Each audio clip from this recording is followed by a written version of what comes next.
Petition.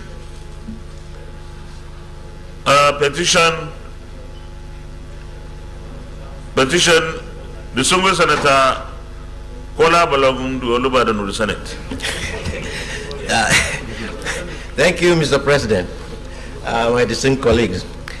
I have a petition from a member of my constituency by the name of Dr. Babatunde Agbi.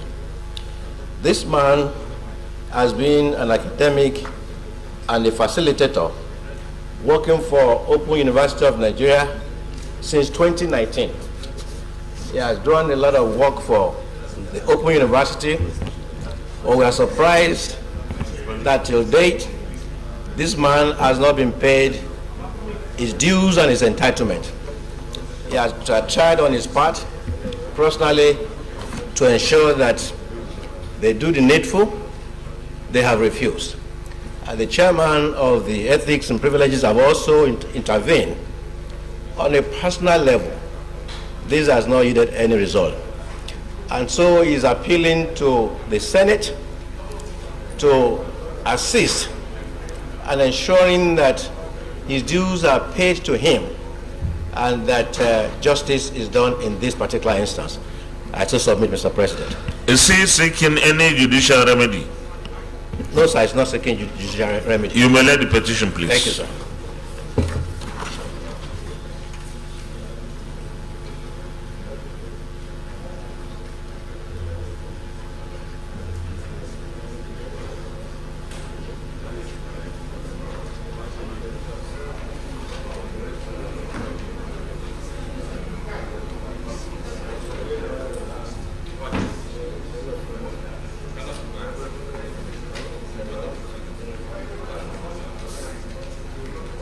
Thank you. The petition is referred to the Senate Committee on Ethics, Privileges and Public Petitions to report by within 4 weeks.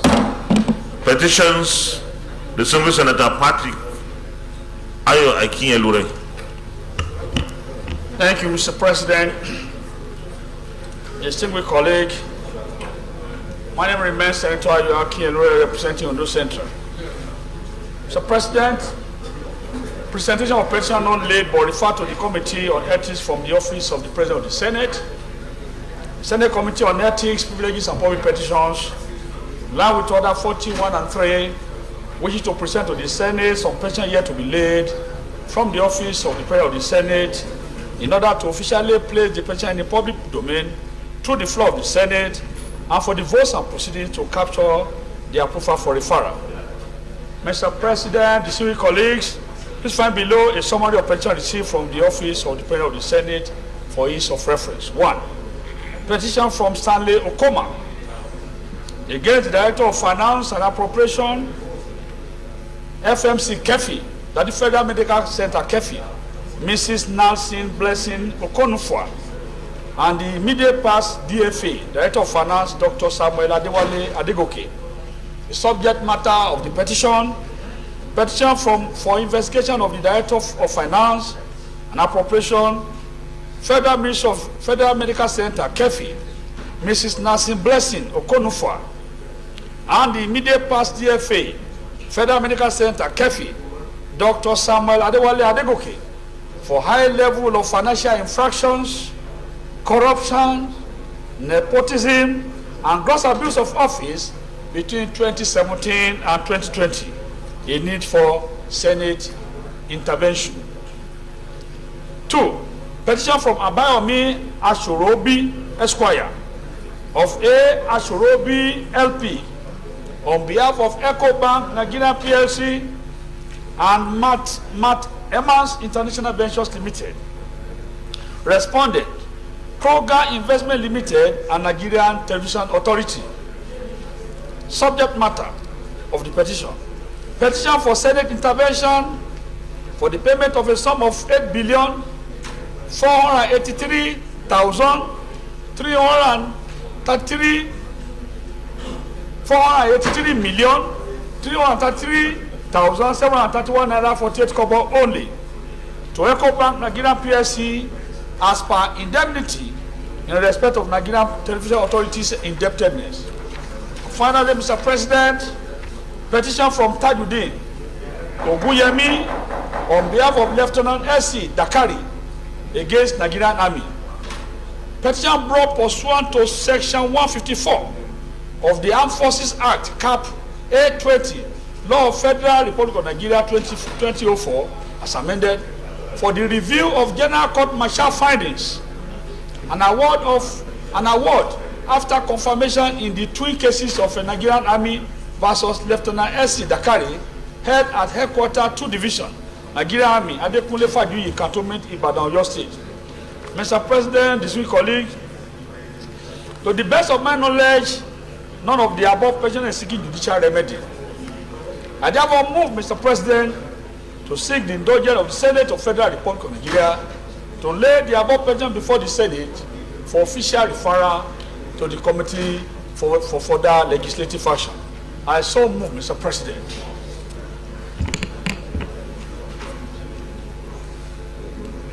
Is any of the petitioners seeking any judicial remedy? None, Mr. President, none. You may let the petitions, please.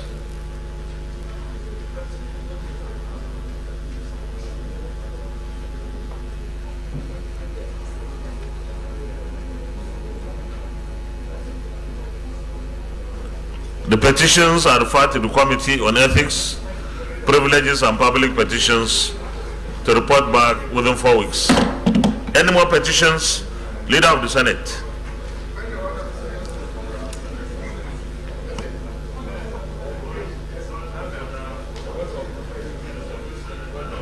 Point of order, distinguished Senator Sadiq Suleiman Umar. Thank you, Mr. President. I am Sadiq Suleiman Umar. I represent the good and decent people of Kwara North, and we all are. Mr. President, I rise to come under Order 41 and 51. You may read. Thank you, Mr. President. The matter for discussion shall, if possible, be referred to the President of the Senate before commencement of the day's sitting, and the President of the Senate shall refuse to allow the claim unless he is satisfied that the matter is definite and urgent. 51. Notice shall not be dispensed with in the case of a motion or in respect of any other proceeding for which notice is required, except with the consent of the President of the Senate and the general assent of the senators present. Thank you, Mr. President. Well, give us the synopsis of the issue you want to discuss today. Thank you, Mr. President. My motion is on the planned deadline of 31st January on the use of the old notes, Naira notes in this country, and our resolution here to extend this. Yeah, you can say a little bit more, but maybe it's okay. Let me put the question since you have come under our orders 41 and 51 respectively. The distinguished colleagues, our colleague Senator Sadiq Suleiman Umar has come under our standing orders 41 and 51, seeking the endorsement of the Senate to allow him present his motion now on the 31st, January 31st deadline for the exchange of the old Naira notes with the new. So those in favor that will allow him to do that, say aye. Aye. Those against, say nay. The ayes have it. The summary, you may present your motion, please. But have you circulated? Well, maybe that's because of the urgency now. I will seek a waiver for you, because this is something that I'm sure Public importance. almost everyone here would have one reason or the other to say something. So we are giving you a waiver, but that, you know, in our standing order, and you are the custodian self, you are supposed to circulate the motion. So go ahead. Thank you very much, Mr. President, for that waiver. Mr. President, my distinguished colleagues, this is a motion on the extension of the use of old Naira notes from January 31st to July 31st, 2023. The Senate recalls that it had a resolution in this chamber on the 28th of December 2022 for the CBN to extend the use of the old notes for 6 months, as well as increase the maximum withdrawal limits permissible. Senate is aware that the withdrawal limit has been increased to 500,000 naira weekly for individuals and 5 million naira weekly for corporate organizations. However, the CBN is insisting on terminating the use of old Naira notes by the end of this month, which is barely a week away. Observes that there is not enough new notes in circulation. And in fact, the banks, ATMs that should be dispensing new notes are still dispensing only the old notes. And citizens still have a lot of old notes that they are unable to deposit in the banks. And right now, there are uncontrollable queues in several states in the country.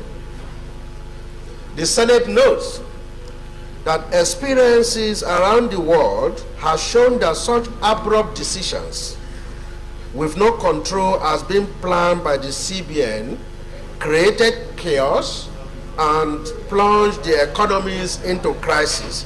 A very good case is India. However, in countries that operate with order, as seen in the United Kingdom, new notes are currently in circulation and they are running smoothly along with the old currencies. The Senate therefore resolves that the CBN should immediately extend the use of the old notes by 6 months. That is from January 31st to July 31st, 2023, with immediate effect. Thank you, Mr. President. Senator George Thompson Sekibo.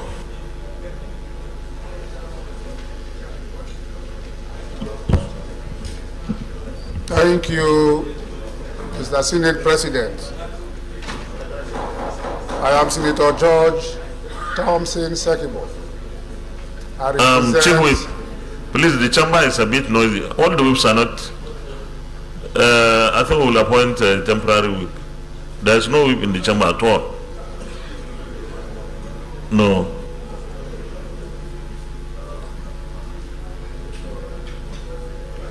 Okay.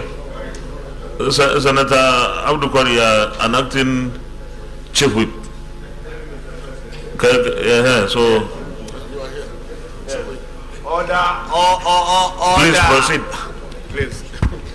Mr. President, as I said before, I'm Senator George Thompson II. I represent the Rivers East Senatorial District. Mr. President, I rise to second the motion that has just been ably moved by the Civil Senator Sadiq. Mr. President, one wonders whether many of these appointees that head agencies of government are aware that the National Assembly, especially the Senate, play a major role in the appointment, which is a privilege given to us by the Constitution. Mr. President, before I proceed, I will refer us to the CBN Act, Section 8 of the CBN Act. And after that, I make my few comments. Section 8.1 says this. The governor and deputy governor shall be persons of recognized financial experience and shall be appointed by the president, subject to the confirmation by the Senate. I stop there. Now, if we go to Section 4, the governor shall appear before the National Assembly at semi-annual hearings, as specified in paragraph B, regarding paragraph B said on the economic development and prospect for the future described in the report required in Section 5A of the section. But let me also read A. Efforts, activities, objectives, and plans of the board with monetary policies. It will appear semi-annually and give that. Now, if you go to Section 5, it says this. The governor shall from time to time B. Make a formal report and presentation on the activities of the bank and the performance of the economy to the relevant committees of the National Assembly. Mr. President, I am making reference to this to say that the National Assembly, especially the Senate, has equal commitment as compared to the presidency that appointed him, because we gave the confirmation. And if we gave it the command, the law says that periodically you should update us on the activities of this place. And then there is a major activities at the central bank now affecting old Naira notes that are being replaced by new Naira notes. And the Senate, which represents the interest of all Nigerians, we have seen that Nigerians are complaining about the short notice given to them for the deadline for the use of the old currency. Mr. President, and if we move a motion here on that note and then communicated to the governor of Central Bank, I think that the onus lies on him as a matter of urgency to seek or look for our leadership if he has any difficulty to discuss with them, and which our leaders may likely come back to us or tell us, or appear before us and tell us why our resolution will have a negative economic program for the nation. None of these things have been done. Meanwhile, he is compelled to even brief us on the activities of the bank. Now, we are not getting that brief, and then he's not also respecting our motion. Mr. President, I think we should frown at it, seriously. Because we are taking things so easily with many persons, many leaders of different agencies. They are not taking us so serious. We represent the Nigerians here, and we are speaking for the Nigerians. So, Mr. President, we will compel him. Let's bring a clause that will compel him to extend the deadline for the next 6 months. Because our people who are in the rural areas don't have access to the new note. Even those of us who are here, the day I went to an ATM machine, I put in my DC about 3 days ago. It gave me old notes. I'm supposed to take new notes, but I still receive old notes. People have sent their old notes to the bank.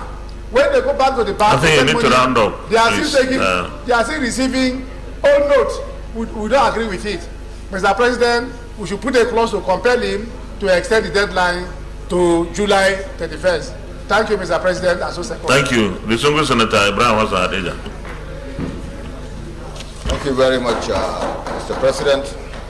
Ibrahim Hassan Adeja, Jigawa Northeast. I rise to support this motion, Mr. President. I would like to draw attention to some of the arguments that were presented on this chamber when the rollout was announced by the CBN. And when we... distinguished colleagues, please, if we must converse, let's do it so lowly, please. Because we need to listen to our colleague who's... When we were reading this argument, Mr. President, it was clear that some of us were speaking on behalf of our constituents, not on behalf of ourselves. And I make bold to say, I know for myself, that maybe if you talk to the senators in this chamber, maybe nobody has more than 20,000 of the old notes in his possession at the moment. I certainly don't have a single one of the old Naira notes in my possession. So, Mr. President, I was in my constituency over the last 3-4 days, and I can tell you between Saturday and Sunday, in fact, from Friday, the kind of confusion that is in the rural areas in respect to this change of currency. First of all the banks in my area are now inundated. The queues are spilling out onto the streets. There is not a single ATM machine that is dispensing this new note in my constituency. And in fact, Mr. President, let's look at the breakdown. We're talking of my state has only about 33 banks in the whole of the state. Yobe, I believe, has 31. Taraba has 28 banks. And when you look at the total, I'm talking of bank branches, not banks, bank branches, most of which are concentrated in the state capitals. In my senatorial zone of 8 local governments, only 2 local governments have bank branches. So people have to now bring out, and what we are talking about, Mr. President, is essentially people with about 20 to 25,000 naira in old notes, which is the total amount that they possess. When this policy was announced, the idea was that there were billions of naira being hoarded by politicians, by big people, by crooks, who will now find it difficult to bring it back and change the system. So that by the time the deadline arises, we'll have a huge pile of cash and we'll have punished recalcitrant naira holders and so on and so forth. This was the same, just like the motion of that. This was the same thing in India. In India, when they convinced the Prime Minister to do this, they told him that 47% of the currency was held by mafia, by crooks, by this, and that by the time they finish the deadline, all that money will be trapped. At the end of the exercise, 99.7% of the currency ended up in the banking system, and they did not arrest anybody.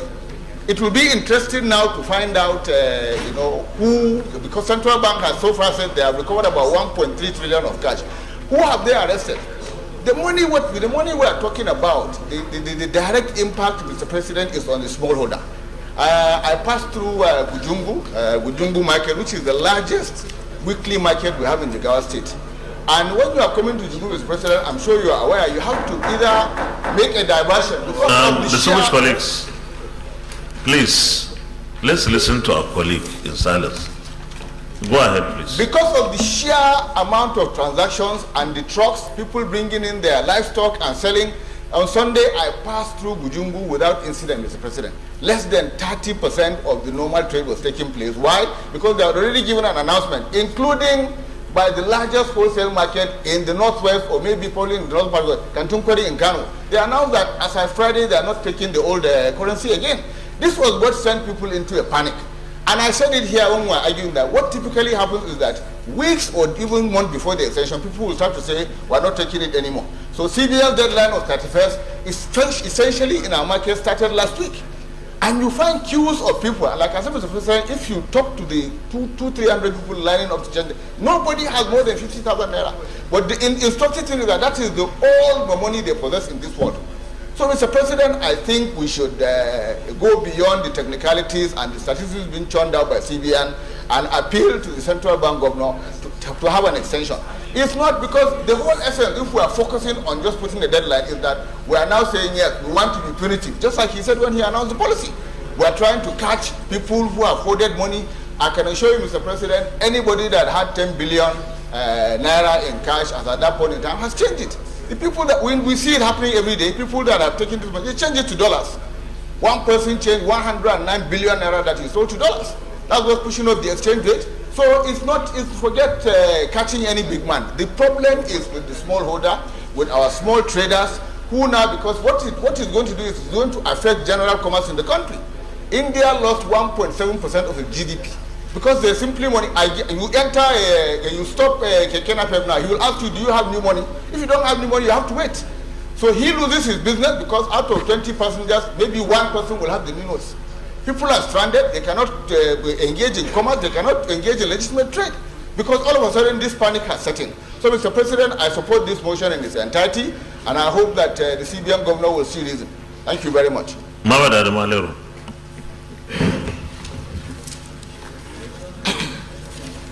Thank you, Mr. President, distinguished colleagues.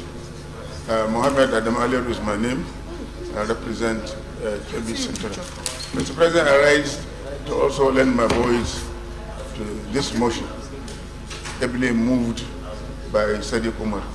Mr. President, it is unrealistic to insist that 31st January should be the deadline, because right now the banks don't have the currency, don't have the new currency. Only yesterday, I went to the bank to withdraw 300,000 naira, and I was given old notes.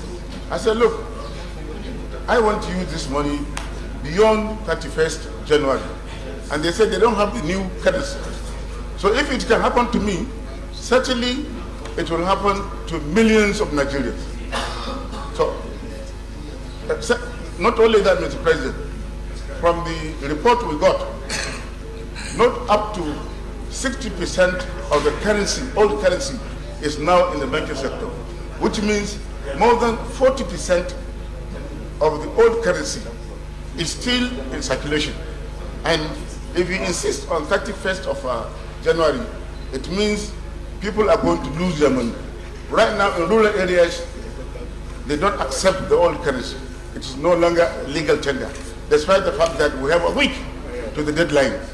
So it entails a lot of difficulties for people living in rural areas. I received a lot of calls from my constituency saying that if we don't extend the deadline, people are going to lose so much money. Because of the lack of new currency, people have resorted to buying grains. There is panic buying everywhere. So we should go beyond resolution. I support what Senator George Sikibo said. We should invite the CBN governor and have serious discussion with him and tell him the implications of insisting on 31st January as deadline. So, my dear colleagues, this policy is going to inflict a lot of suffering to the people in rural areas. And I want us to really extend the deadline to even June 30th this year. I so support Mr. President. Senator Howard Adam Bulkacho.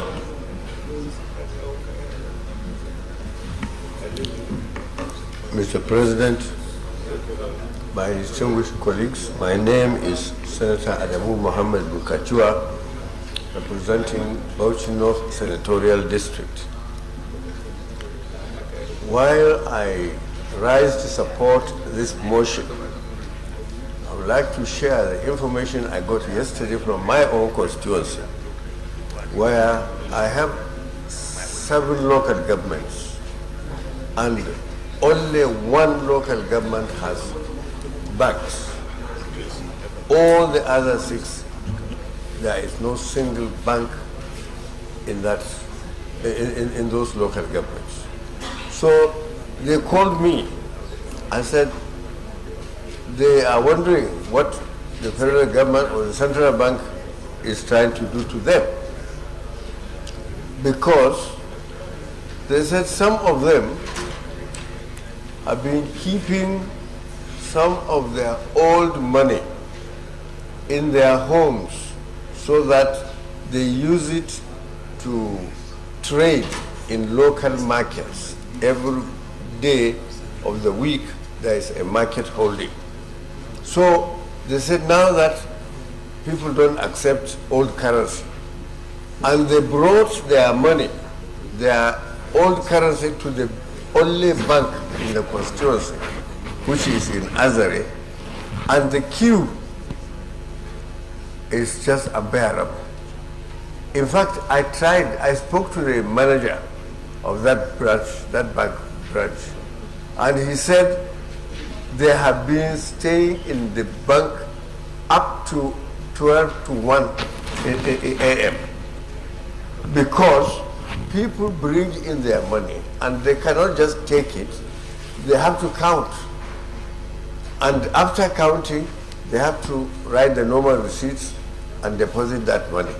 And he says some of them, they couldn't accept they have to ask them to return the following day. And many of them complain, what if armed robbers come to challenge them and take away the money?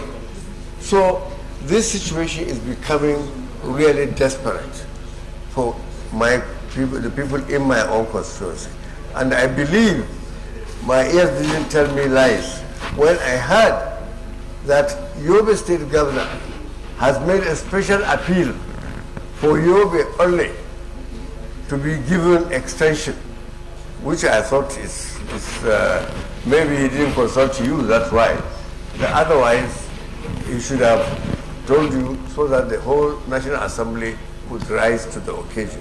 So, Mr. Chairman, while I support this, I don't believe we should just stop at passing resolution, which we did 2 weeks or so ago, and the central bank ignored it.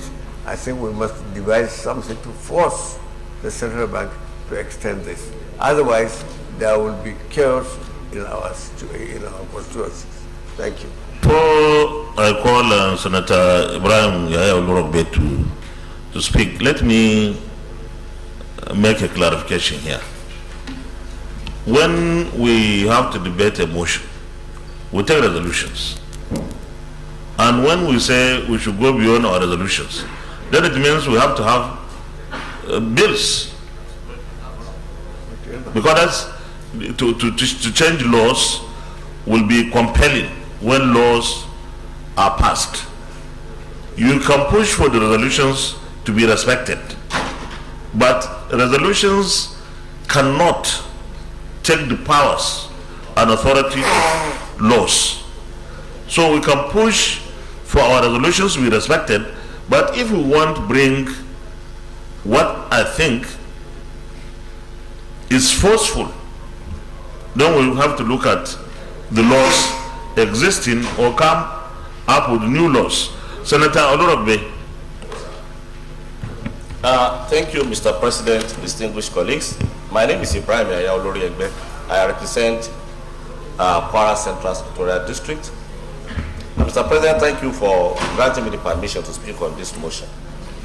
I rise to support the motion and to start with some constitutional provision, because in your last intervention now is in line with some of what I want to suggest. The introduction to the Constitution of Nigeria, 1990 as amended, under clause 2 of that introduction says, which is we the people of the Republic of Nigeria, having family and family resolved, and say are to provide for a constitution for the purpose of promoting the good government and welfare of all persons in our country, on the principle of freedom, equality and justice, and for the purpose of consolidating the unity of Nigeria. Mr. President, I want to read also Constitution Section 4, which speaks about the power of the National Assembly. And 4 subsection 3 says the power of the National Assembly to make laws for the peace, order, and good government of the nation with respect to any matter, including the executive legislative list, shall save as otherwise provided in the Constitution to the exclusion of the National Assembly of the state. And the National Assembly, under Section 2, we shall have power to make laws for the peace, order, and good government of the Federation or any part thereof. Mr. President, I went to quote Constitution because this matter was discussed on the 28th of December, and we passed a resolution, as you said. We are coming back now to pass another resolution. I think we need to go in terms of compelling. If there is a need, the 2 chambers may have to pass a law, because these issues will not be, if it is retained by the central bank as it is, will not be in line with the constitutional provision of us making laws for good government, welfare and order, peace and order. Already there are disorderliness happening based on the presentation made by people here. Our people that we represent here as parliament, as representatives of the people, they are suffering. They are not able to go to the market. They are not able to use money. Money is very important. That means there will be people who cannot buy food to eat, who cannot pay for hospitals because that money is not being accepted again. So we are here to ensure there is welfare for our people, there is order and there is peace. To prevent disorderliness, to prevent chaos, we need to go beyond just another resolution which in 1 week's time may not be followed. Especially, Mr. President, this parliament may be going on recess because of campaign. And if we leave it, it means we will recall ourselves. we will not be able to enforce what we are doing. So I therefore want to say that we either have one or two options. One, Mr. President, is to convert this motion into a short sentence bill that we compel the central bank to do, and we pass concurrently with the House of Rep, and ensure that even if the president is not assenting, we can override. So for the first time in this country, we seem to be serious. Because the central bank governor that we invited that does not answer us, that we pass a resolution that does not respect the resolution of the two chambers, because House of Rep passed a resolution. It means we have to use all the powers we have to ensure that that is complied with. Otherwise, we are not doing what the Constitution asks us to do. This is what I want to present. I'm not going to speak because all has been said affect everybody. I represent a constituency that even is the capital. But I have two local governments that are rural. Those two local governments have no banks. So it means even from the beginning, we did it. The central bank did not look at the structure of this country to see how, because at the beginning when this issue was discussed here, they said they will set up some agencies. These are not happening in the rural area. Our people are suffering. So we need to go beyond the solution. Thank you, Mr. President. Senator Samuel. Thank you, Mr. President. My name is Senator Sam Ebu. I represent the good people of Ebonyi State, Ebonyi North. Mr. President, I rise to oppose this motion. I may be the only person. Sorry, I didn't hear you well. I'm opposing this motion. Opposing it. Oh, okay, I'm go not ahead. supporting it. I'm not in support. Although I may be the only person opposing it, but I want to stand based on my conviction and principle, Mr. President. Change is always difficult in every situation, especially when we have a culture and we want to change that culture. It's always difficult. Nigerians have the culture, especially in the rural areas, of not banking their money. And the idea that a lot of money is down in the villages or in our homes, and that because of that we have to extend. Mr. President, extension is only if people go to the bank and there's a long queue that they cannot deposit their money. They will give more chance for extension for people to now have time to deposit. But in this case, you go to banks, you don't see queues in most of the banks. Who said? I'm telling you. Where do you live? Speak for yourself. Where do you live? Mr. President, I want to believe that Nigeria is probably one of the countries in Africa where money, cash, is used arbitrarily. Many countries, they still believe in using electronic transfers or using money electronically. I do not think that this argument stands because we need to join the international community in their banking system.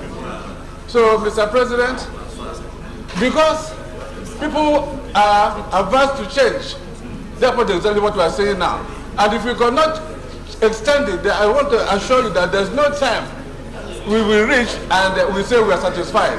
So I want to oppose this motion, and I want to stand with the CBN that the argument they have enunciated is good enough, and we have to bear the pain temporarily, because at the end of the day, we shall be better for it. Thank you, Mr. President. Yeah, before I call Senator Abiodun Olujimi, let me just mention a point. You are opposed to this motion, but let me also say that we should give our credit to our colleagues who reported what they saw in their various senatorial districts. Mr. President, I have evidence. No, it's okay.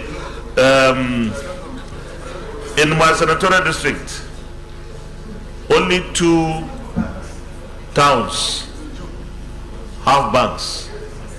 Only 2. So in most of our senatorial districts have no banks at all. And I think the issue of queues, definitely queues will happen where there are banks. Senator Abiodun Olujimi. Thank you very much, Mr. President, distinguished colleagues. Compliments. It's good to be back again. Mr. President, I rise to support this motion in its entirety. My name is Biodun Olujimi. I represent Ekiti South. Mr. President, I lost the fighting spirit on this issue. The reason is very simple. The CBN and the governor are really not interested in what we are saying.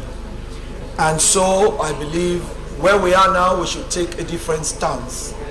Mr. President, let me say to you, in my constituency, especially in my local government, 90% of the people have not seen the new notes at all. They have not had a glimpse of the new notes. It is not because they don't go to banks.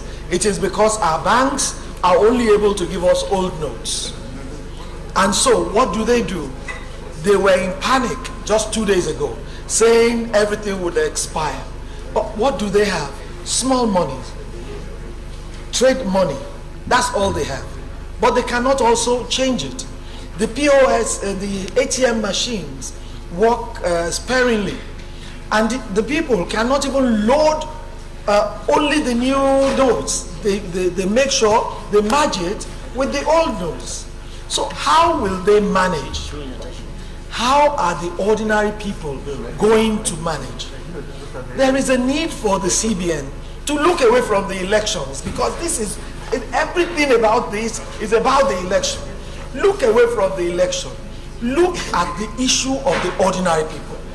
There is nowhere in the world where they change currency and they make it in such a short period. They usually have a long period whereby the money is used and people get new notes. If we want to collapse it just because we want everybody to follow one channel for the elections, that will not be good enough for our country. It will not also be good enough for the people. There is a need, sir, for us to plead with you, not to plead with the CBN governor any longer, because we have done that and he seems to discountenance whatever we're saying.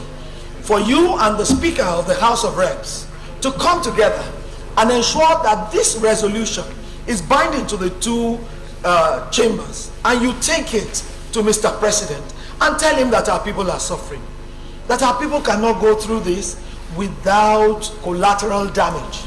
And the collateral damage will be very bad for our economy. I believe that is the way to go, Your Excellency. Thank you very much. Thank you, Senator Mohammed Ali Ndume. Thank you, Mr. President and my distinguished colleagues. I'm Senator Mohammed Ali Ndume, representing Borno South. First of all, I want to really commend the mover of this motion. It's very timely. We have 7 days to the deadline. But, Mr. President, I just want to remind you about the powers of that office, your office. It's not about you. It's about the Senate. This Senate represents the people of Nigeria. And the CBN, without the people of Nigeria, will there be CBN? There won't be CBN. And about the laws that you are talking about and our resolutions must be respected. The law of the CBN Act, even though this CBN Act was not enacted by this National Assembly, but the powers of amending it and reenacting it is with this National Assembly. So if you can make the law and you ask somebody to go and implement that law, and he has problem in implementing that law, the right person to tell him how to do or go about it is this body. So we have an oversight responsibility constitutionally on the National Assembly, on the bank, and that includes what we are talking about now. Mr. President, we should not make it look as if we are begging the CBN to extend the date. No, we should order the CBN to extend the date, because that is what the people want. That this democracy is government of the people, for the people. Senator Alim Dume. Yes, sir. Let me remind you that because we want this program to be extended beyond that 1st January. That's why we are debating this motion. And I know the weight of my responsibility. And I know that all of us here know the weight of our responsibility. Every one of us here is concerned about this. This is the second time we are taking the motion. And if there is anything we can do, is to ensure that this program is extended. So we will be looking at how do we deal with this. And this is, somebody was suggesting the Senate and the House should have concurrence, because the House also had the same or similar motion. Will that be the way out, or is it going to the President? But one thing is, let's do what we are supposed to do to ensure that this program is extended. And whatever we do, we should do so within what this Parliament, whatever it is. So let's explore the possibilities. Going towards that, and in fact, why I'm saying this is so that it will not look as if this is your decision. It is the decision of the Senate. I'm not asking us to go too far, but if we are to go, you as the Senate President, if we resolve now that we should adjourn for 30 minutes and you call the CBN governor to come before you and explain this situation, we have that powers. But we are not going that far, and I'm not suggesting same. I agree with you, but what I want to emphasize is that it is not only the power that you have, but the powers of this Senate as defined in the Constitution should not be played down, and that is why people feel that they can play around or personalize or do things the way they feel. It should be according to the law, and the law we are talking about is this law that is made by the National Assembly. In democracy, Mr. President, that we are copying in America, for example, the Senate President is the Vice President. In our own case, we are the third person. If, for example, you say, we ask you now to call the Senate, the CBN governor to come now before we close to explain this, you have the powers. And this situation that we find ourselves looking at the way it is going may require that going to that far. If not, our people will suffer, Mr. President. You rightly said it now that in your senatorial district there are only 2 functional banks. And Gashua people or the Bade people or thereabout, they are known for trading in small business, and they keep their money in their houses. And the worst thing is, it is not about changing this money. The new notes are not available. They are not available. The first and the last time I saw the new note was from the distinguished Senator Olujimi. She showed me the note. I have been withdrawing from the bank ever since, but they have never given me one single new note. So you should stand firm on this on behalf of the Senate and the National Assembly. It doesn't even require that you go and talk to the Speaker and all that. The Senate President you have the power and this thing from the senators, as we are saying now. Okay, thank you very much for reminding me. But let me say that it's not everything that I do that I come to say it here. Senator Tolu Odebi.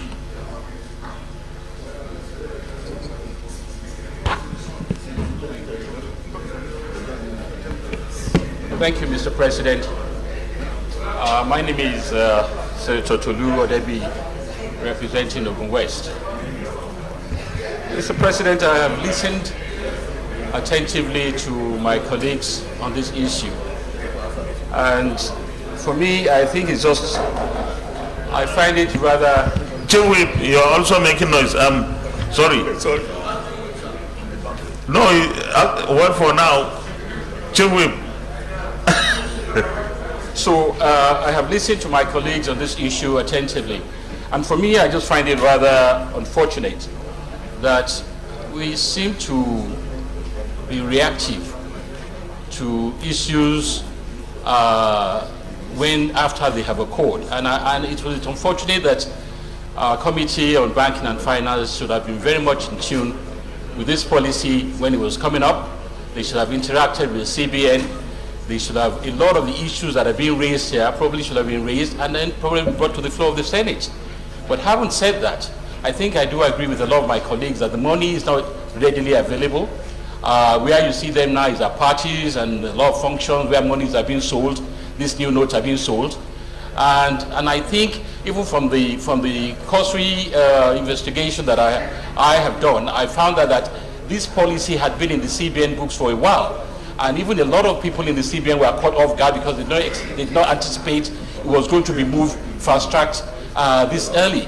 So I think there's a need for us to take a look at this and look at how to elevate the sufferings and the unnecessary rush that this may bring up, especially towards the latter part of this week. Another issue that I see that is happening right now is this issue of withdrawal of limits.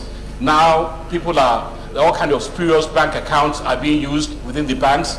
The bankers are now turning this into a money-making opportunity, using different corporate accounts for people to enable them to get money out and charging. So, these are policies that we need to have looked at and to have anticipated what are the repercussions of this. So while you are trying to block one loophole for criminality, another one is being opened up and is being given to other people. So I think there's a need for us to take a look at this, and I think I agree with a lot of people that we may need to look at this deadline and probably give some additional time for people to have the necessary funds that they need. Thank you. The distinguished colleagues, let's go to the prayer.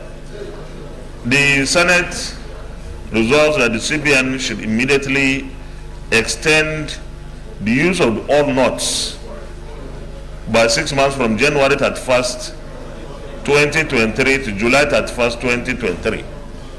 Is that the way you wrote it?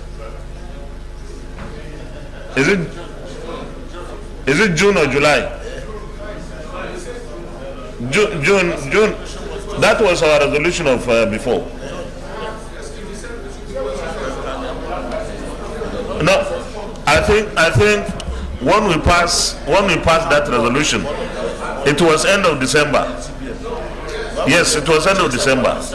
So it was looking at 6 months, and this also reflects 6 months from the end of this month. So I think it's right, because the idea is not even the dates, but if you say 6 months, I think it will capture what the essence of the last resolution was. So those in favor of this resolution or this prayer, that the CBN should extend the use of all notes by 6 months from January 31st to July 31st, 2023. Those in favor say aye. Aye. Those against say nay. The ayes have it. Distinguished colleagues, thank you very much. Is it a coincidence Additional prayer that this side, especially my colleagues with red caps, all of them, additional prayer. Just hold on. Additional prayer. Who is? Okay, Senator Ibrahim Hassan. Thank you very much, Mr. President. I think to take into consideration the financially excluded, that is those who don't have bank accounts, we should have an additional prayer where the CBN will compel banks to have a window where they will exchange old notes for new notes. What is happening now, Mr. President, is that if you don't have an account in the bank, just give us the prayer, not the explanation. Yes. Compel banks. The governor of Central Bank should compel the banks to open an exchange window where people who don't have bank accounts can exchange their old notes for the new notes. Okay. Yes. I need a seconder. I'll second it. Yeah. Senator Betty Abiafi. You can put 100,000. Mr. President, distinguished colleagues, my name is Betty Abiafi. I represent Rivers West Senatorial District. I rise to second the motion, additional prayer as moved by Honorable Senator Hadeja, so second. Okay, those in favor of the additional prayer say aye. Aye. Those against say nay. The ayes have it. Distinguished colleagues, before we go to the next item on our order paper, in most parts of Nigeria, especially rural Nigeria, which constitutes more than 70% of the country, there are no banks. And our people transact in cash most often than not. There is no doubt that we must have a policy of inclusion, getting our people who have no banks available to them to have banks available in whatever way possible. And the CBN can have a special program for that. Because whenever you come up with a policy that says cashless society, these people have nothing to do with what we are talking about. Because they are not, as far as they are concerned, they are not part of the society. So we must have policies by the central bank to ensure that we have banks, branches of banks established more in our rural areas. Coming back to the real issue, we have received reports from different parts of the country. I was awake up 3 a.m. this morning, and the issues are, you see a clip, you see a message telling you this program is going to make me bankrupt. I will lose my 30,000 naira that I've earned over the last 6 months or 1 year. And this is where the problem is. The people that may have billions would have nothing to lose. I don't know. But those who have the least are the ones that could easily lose. And this can be an economic matter, but it could also eventually transform into a security issue. So we need to be very, very careful about this. And I'm sure that having taken this motion again, the CBN will go back to the drawing board, look at the hues and cries of the most ordinary Nigerians who had made so much effort to earn lawfully and legally their money. We need this extension for the most ordinary Nigerians actually. So this resolution is for us to ensure that it is implemented and we'll follow it through. We don't have to say this is the way we'll do it, but we'll follow it through. Thank you very much. Leader of the Senate. Point of order, Senator Patrick Ayo Akinlure. Thank you, Mr. President. Distinguished colleagues, Order 41 and 50, Mr. President, with your indulgence, I will read. Order 41 and 50, Mr. President, with your permission, I will read. 41 and 51. Thank you, Mr. President. My name remains Senator Akinlure, representing Ondo Central. Order 41, with the matter for discussion shall, if possible, refer to the President of the Senate before commencement of the day's sitting, and the President of the Senate shall refuse to allow the claim unless he is satisfied that the matter is definite and urgent. Order 51. Mr. President, notice shall not be dispensed which in the case of a motion or respect of any other proceedings for which notice is required except with the consent of the President of the Senate and the general consent of the Senator President. Mr. President, I approach you this morning to discuss the synopsis of my motion. It is about a deliberate sale of disposition of a public interest owned by Ondo State government, the Ondo State chocolate industry. Ondo Central Senatorial District under the guise to sell off an investment worth over 9 billion through cronies of some interested parties in Ondo State without following the procedure as stated in Public Enterprises Privatization and Commercialization Act of 1999. Mr. President, this motion is to protect the public interest of this chocolate factory that can bring in over 1 trillion annually. We only need the synopsis. Thank you, sir. You need our endorsement first before you go ahead. Thank you, sir. Distinguished colleagues, Senator Ayo Akinelure wants us to minority whip. The distinguished senators behind you are. Please don't disturb them. Senator Ayo Akinelure wants our endorsement to present his motion, and we have listened to the synopsis. Those in favor that we allow him to present his motion, say aye. Those against, say nay. The ayes have it. Distinguished Senator Ayo Akinelure, but your motion is this motion? This is a booklet. We need copies. Copies are available. Can you give us an abridged presentation, please? I will Because do that, sir. this is too much. I will read faster. Almost Please, 4 sir. pages. Please, I will read. Okay, go ahead. Thank you, Mr. President, distinguished colleagues. The motion is urging the federal government through the Bureau of Public Enterprise to halt the sale and disposal of public interest. The Ondo State Chocolate Industry Ondo Central Senatorial District under any guise by Ondo State government.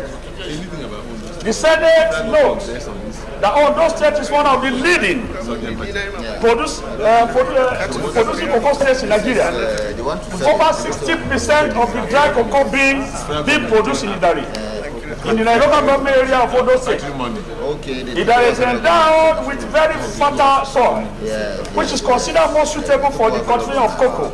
Indeed, with a large concentration of cocoa farms, it is clearly a major cocoa producing area in Nigeria.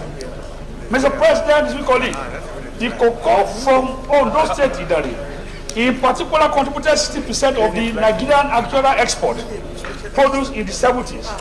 It was in reality of this enormous contribution that the federal government years back established a cocoa processing factory in Idari, with the sole aim of adding value to the dry cocoa beans before export, to create additional value for the product, thereby creating employment opportunity to the citizens and boost the state internal generated revenue estimated at about $1 million annually, thereby reducing the state over-dependence on federal allocation.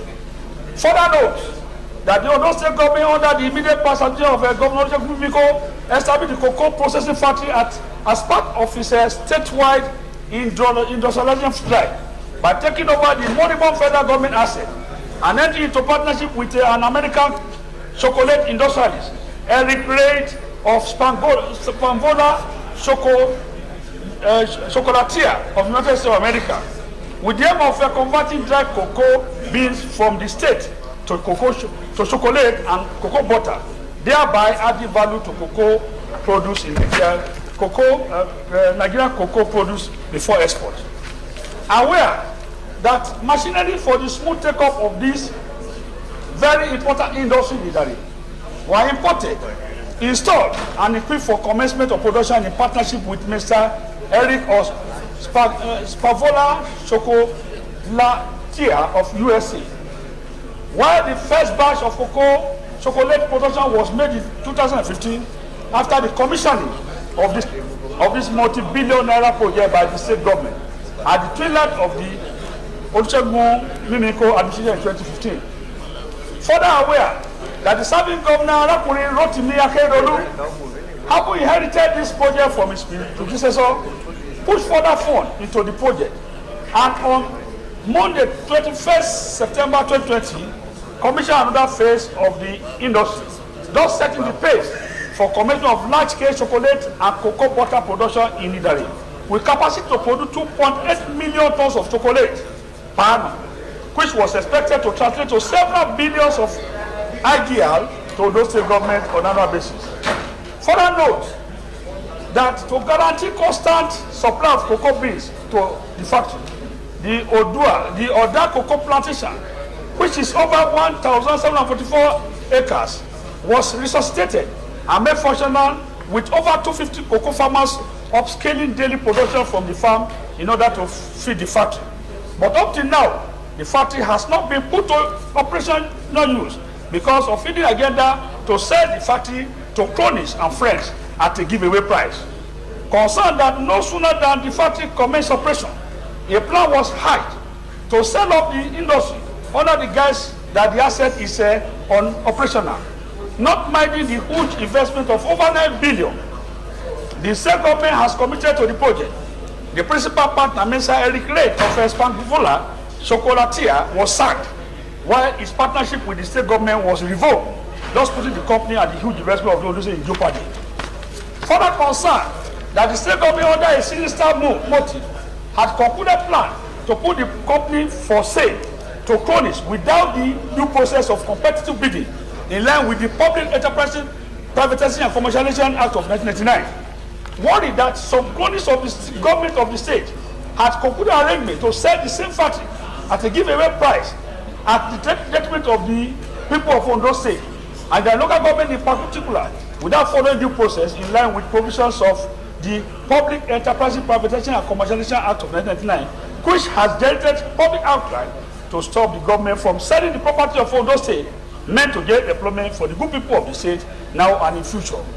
Accordingly, it resolved as follows: that mandate the federal government through the Bureau of Public Enterprise (BP) to, as a matter of urgency, halt the sale of the Ondo State chocolate factory Idari and launch a full-scale investigation on the process to be adopted on this purported sale. 2. Mandate Economic and Financial Institutions Commission (EFCC) to investigate the reason why the cocoa factory was deliberately not put to use and stop any purported sale of the factory to cronies in view of huge investment of over 9 billion of taxpayer monies spent on the project by Ondo State government. I so move, Mr. President. Thank you. The single Senator Smart Ademi, Kogi West. Didn't you raise your hand?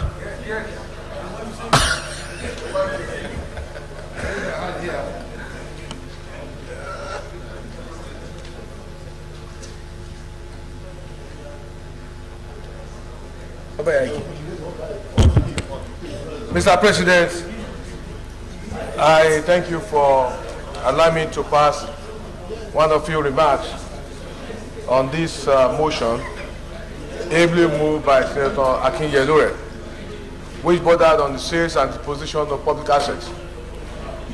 Mr. President, while supporting this motion, I just want to make some observation. That ordinarily, there's nothing bad when government come into conclusion that assets, including companies and public enterprise, are becoming difficult for government to manage. But the problem in our country is when public assets are disposed, from history, we have seen that they were not done with the best interest of the people. Mr. President, I've said this on quite a number of fora, that the high level of unemployment and insecurity Nigeria is facing today emanated from the sales of public assets. Our collective wealth as a people was handed over to some few opportunists at the expense of the people. We unbundled the power sector.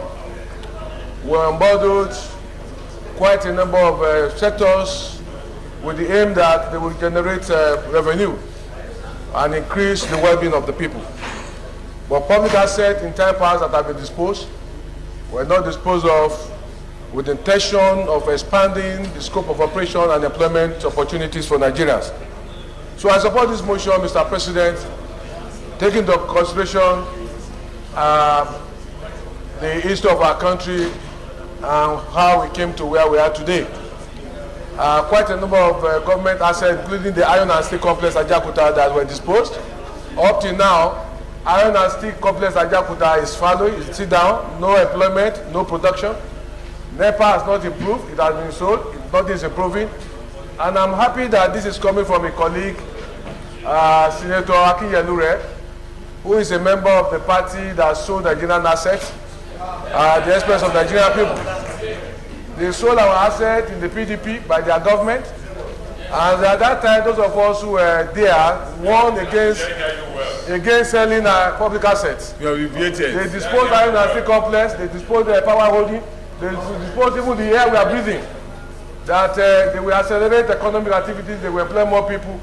But the unemployment Nigeria is facing today, all the insecurity we are facing, emanated from the sales of public assets by your party. You know? And I have video presentation where I condemn it when I was there. I was condemning it. I have the video. I have the video where I condemn it. Mr. President, I thank you for Mr. President, I must thank you for allowing me to take my friends around the memory lane to understand that the unemployment today was as a result of the privatization of the PDP at that time. We sold everything, and today, Senator Smart Ademi. I sold some, Mr. President. Yes, you better. Thank you, sir. Thank you, sir. Man, it's up. Senator Olumimi Adetumbi. Thank you very much, Mr. President. Senator Adetumbi from Ekiti North. Ondo State was our former state and is our neighbor currently. So whatever affects Ondo State definitely affects Ekiti. And I want on this note to thank my brother and colleague for moving this motion. This is very, very important. And I want to state here, Mr. President, that the current governor of Ondo State, Arakunrin Oluwarotimi Akeredolu, is someone that I have known for over 40 years. And I know for a fact that he is very, very passionate about this project, this chocolate project, because it's the first of its kind in the history of cocoa processing in Nigeria that a state government will invest in an enterprise that is generating a product that is internationally acceptable. Because as of today, this product is exportable and is being exported. So when something is doing well, if an enterprise of government is doing well, generating revenue for the state, one wonders why it is necessary for such a working asset to be sold, especially when there's also a controversy on issues of valuation of that particular asset, as the motion is suggesting.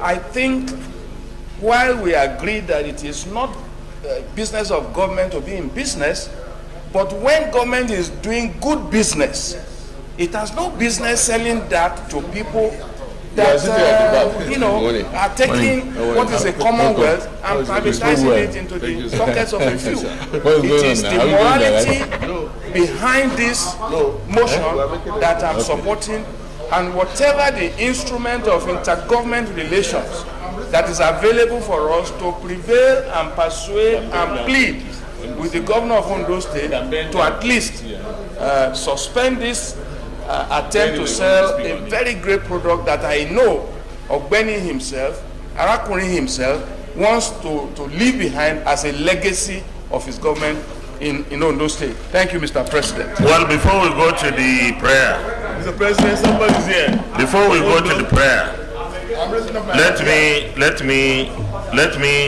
me say that the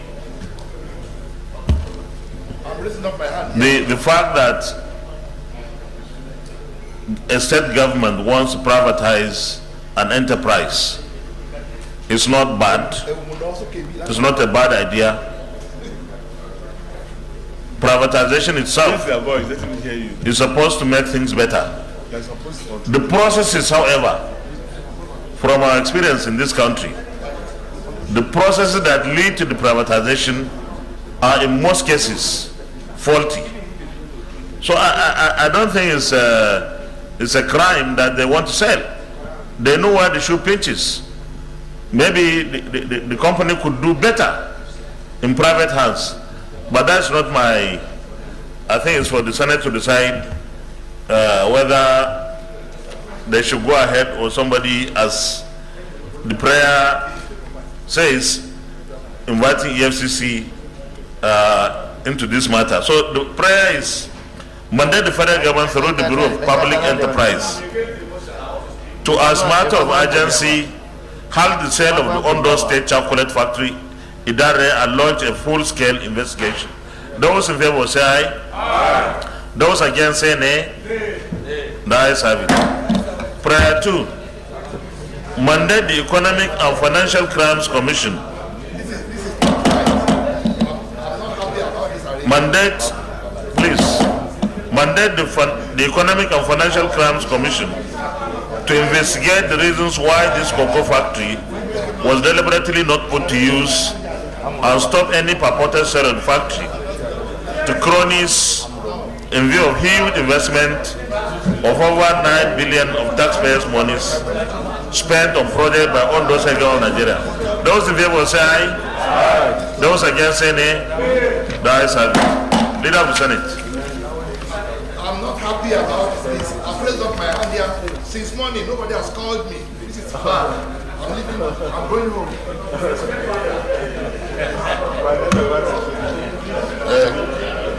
Leader of the Senate.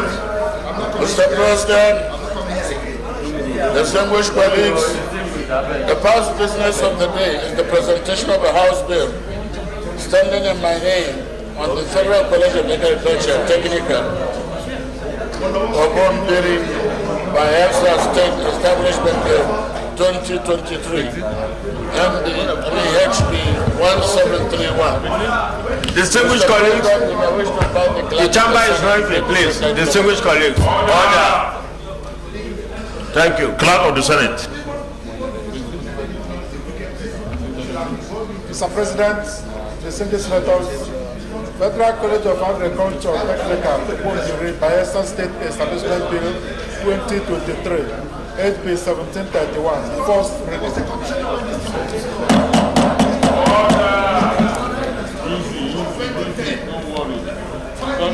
Federal College of Agriculture Technical of Bombiri, Bayelsa State, Establishment Bill 2023, HB 1731, first reading taken. Leader of the Senate. Mr. President, distinguished colleagues, the second business of the day is also the presentation of a House bill standing in my name on the Federal College of Agriculture Technical Enugu. Excuse me, please. Those of you standing behind, are you supposed to be inside the chamber? Those of you, are you supposed to be inside the chamber? Sergeant Adams. Sergeant Adams. Please, anyone who is not supposed to be inside the chamber shouldn't be allowed. Okay, go on, leader. The second business of the day is also the presentation of a House bill standing in my name on the Federal College of Agriculture Technical Enugu Establishment Bill 2023 HB 1261. Mr. President, you may wish to invite the Clerk of the Senate to read the short title of the bill. Clerk of the Senate. Mr. President, distinguished senators, Federal College of Agriculture Technical Enugu Establishment Bill 2023, SB 1261, first reading. Federal College of Agriculture Technical Enugu Establishment Bill 2023, SB 1261, first reading taken. Leader of the Senate. Mr. President, distinguished colleagues, the third business of the day is also the presentation of a House bill standing in my name on the Service Delivery and Compliance Servicom Bill 2023 HB 558. Mr. President, you may wish to invite the clerk of the Senate to the title. Clerk of the Senate. Mr. President, distinguished senators, Service Delivery and Compliance Servicom Bill 2023, SB 558, first reading. Service Delivery and Compliance Servicom Bill 2023, HB 558, first reading taken. Leader of the Senate. Mr. President, distinguished colleagues, the first business of the day is the presentation of a bill standing in the name of Senator Ibezu Frank Chukuma on the Federal Medical Center, Okugwe, Establishment Bill 2023, SB 1100. Mr. President, you may wish to invite the clerk of the Senate to the short title of the bill. Clerk of the Senate. Mr. President, distinguished senators, Federal Medical Center, Okigwe Establishment Bill 2023, SB 1100, first reading. Federal Medical Center, Okigwe Establishment Bill 2023, SB 1100, first reading taken. Leader of the Senate. Mr. President, distinguished colleagues, the first business of the day is the presentation of a bill standing in the name of Senator Stella Odua on the Institute of Information and Communication Technology, Onitsha, Establishment Bill 2023-1101. Mr. President, I wish to invite the clerk of the Senate to read the short title of the bill. Clerk of the Senate. Mr. President, distinguished senators, Information and Communication Technology Establishment Bill 2023, SB 1101, first reading. Information and Communication Technology, Onitsha, Establishment Bill 2023, SB 1101, first reading taken. Leader of the Senate. Mr. President, distinguished colleagues, the first order of the day is a motion requesting the Senate to consider the request of Mr. President, Commander-in-Chief, for the confirmation of the nomination of the following persons for appointment as members of the Independent Corrupt Practices and Other Related Offences Commission, ICPC, in accordance with the provision of Section 3, Subsection 3, and Subsection 7 of the Corrupt Practices and Other Related Offences Act 2000. The names are Justice Adamu Bello, retired, Northwest, Jigawa. 2, Hamdatu Mohammed, Northwest, Katsina. Mrs. Olubokola Balogun, retired, Southwest, Lagos. Barrister Obiara Samuel, member, Southeast, Anambra. Dr. Abdullahi Saidu, North Central, Niger. Prince Dauda Yahya, North Central, Nasarawa. Dr. Grace Chinyere, South, Delta. Mr. President, distinguished senators, the purpose of this motion on the order paper is for the request of Mr. President, Commander-in-Chief to be referred to the relevant committee for further legislative action. I therefore move that the request of Mr. President, Commander-in-Chief be referred to the appropriate committee for further legislative action. I so move. Minority Leader. Thank you, Mr. President, and my distinguished colleagues. I rise to second the motion that the request of Mr. President, CNC, be referred to the appropriate committee for legislative action. I so second. Distinguished colleagues, those in favor of the motion that the Senate do consider the request of Mr. President, CNC, on the confirmation of the nomination of the persons mentioned below as members of the Independent Corrupt Practices and Other Related Offences Commission, ICPC, say aye. Aye. Those against say nay. The ayes have it. Leader of the Senate. Mr. President, distinguished colleagues, the second order of the day is a motion standing in my name on the committal of the leader. So that they refer it to the appropriate committee. The request of Mr. President CNC is referred to the Committee on Anti-Corruption and Financial Crimes for further legislative action to report back within, Chairman, 1 week, 2 weeks, 1 week, within 1 week. Thank you. Leader of the Senate. Mr. President, distinguished colleagues, the second order of the day is a motion standing in my name on the recommittal of the Federal Medical Center of Bura, Oyo State, Establishment Bill 2023. Mr. President, with your permission, I wish to move the motion. You will proceed.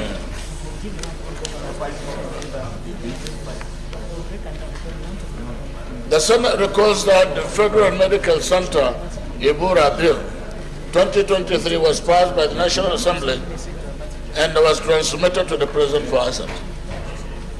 Observes that some fundamental issues which require fresh legislative action by both chambers of the National Assembly emerged after a critical analysis of the bill by Mr. President's Commander-in-Chief.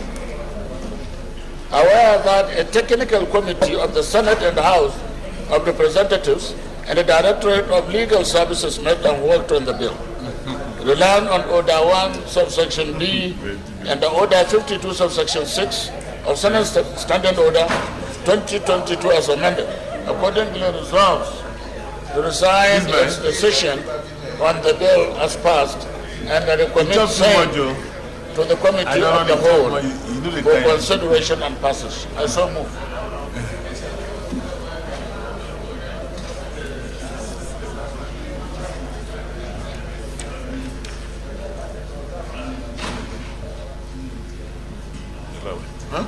SP ya ce ba za mu yi concurrence ba yau. So, mun isa last program sai. Wanda concurrence.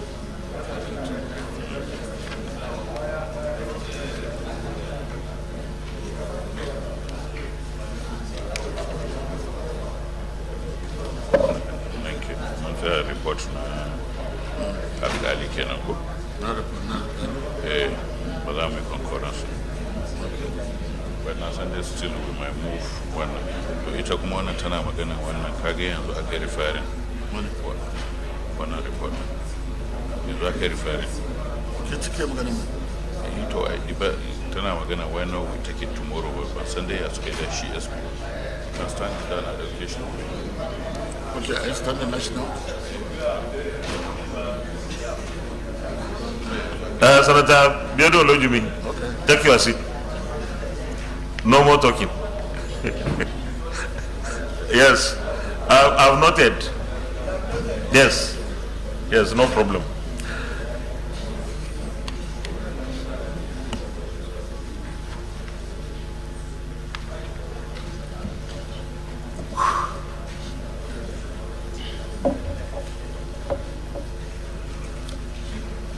Minority Leader, recommittal. Thank you, Mr. President.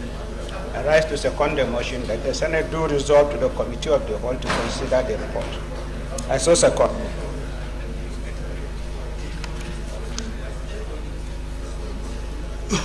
Those in favor that the Senate rescinds its decision on the bill passed and recommit same to the Committee of the Whole for the consideration and passage, say aye. Aye. Those against say nay. The ayes have it. Committee of the Whole, please. Mr. President,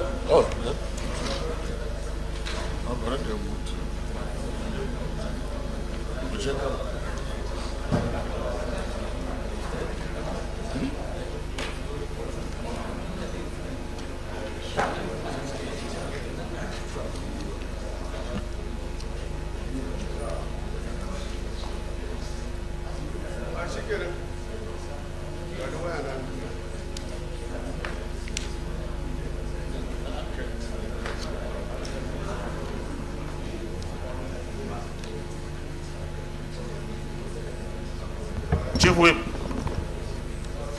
stop disturbing Senator Ndume, please.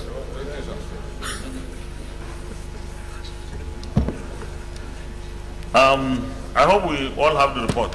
It's a one-page report. Yes. Those in favor that clause 1, clause 2, amendment, stand part of the bill. Those two clauses stand part of the bill, say aye. Those against, say nay. The ayes have it. Those in favor that the short title stands part of the bill, say aye. Those against, say nay. The ayes have it. Those in favor that the explanatory memorandum stands part of the bill, say aye.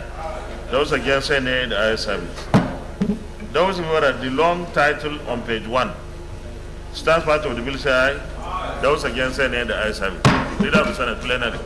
Mr. President, distinguished colleagues, I move that the Senate reverse the plenary for the chair to report progress. Minority Leader. Thank you, Mr. President. I rise to second the motion that the Senate do revert to plenary for the chair to report progress. I so second.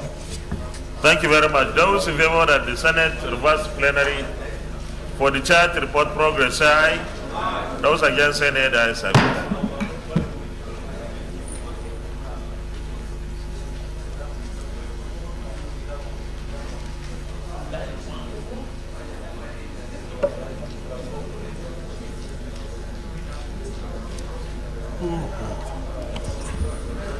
The Senate, in the Committee of the Whole, considered the Federal Medical Center, Igbora, Bill 2023 and approved as follows.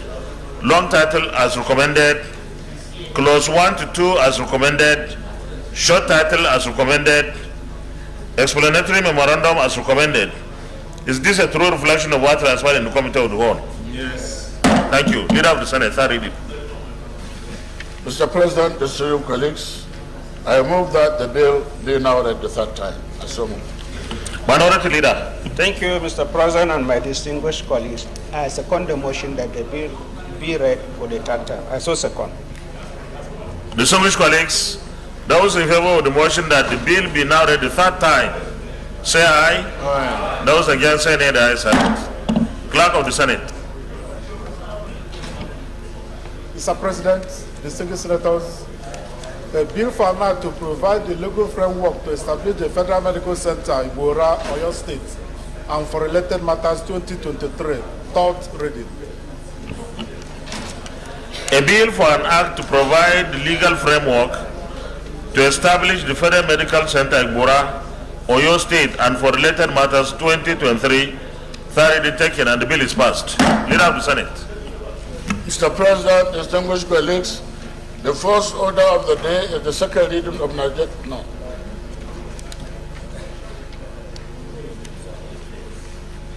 No. The third order of the day is a motion standing in the name of Senator Omo Agege, Obi Augusti, and 67 others on the passage of Constitution Alteration Bills 2023. Mr. President, you may wish to invite Senator Omo Agege Obi Augusti to move the motion.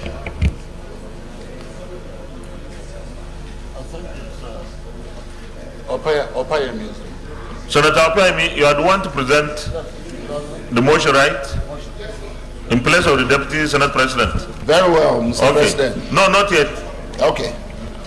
You just be ready. The Distinguished Senator Michael Opayemi Bamidele. You may go ahead. Mr. President, distinguished colleagues, I'm Michael Opayemi Bamidele. I represent the Ekiti Central Senatorial District.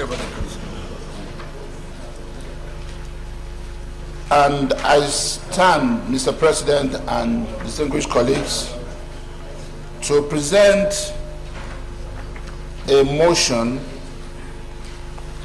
sponsored chiefly by the Deputy President of the Senate, His Excellency Senator Omo Agege, and co-sponsored by our distinguished colleagues who are members of the Senate Ad Hoc Committee on the Review of the 1999 Constitution.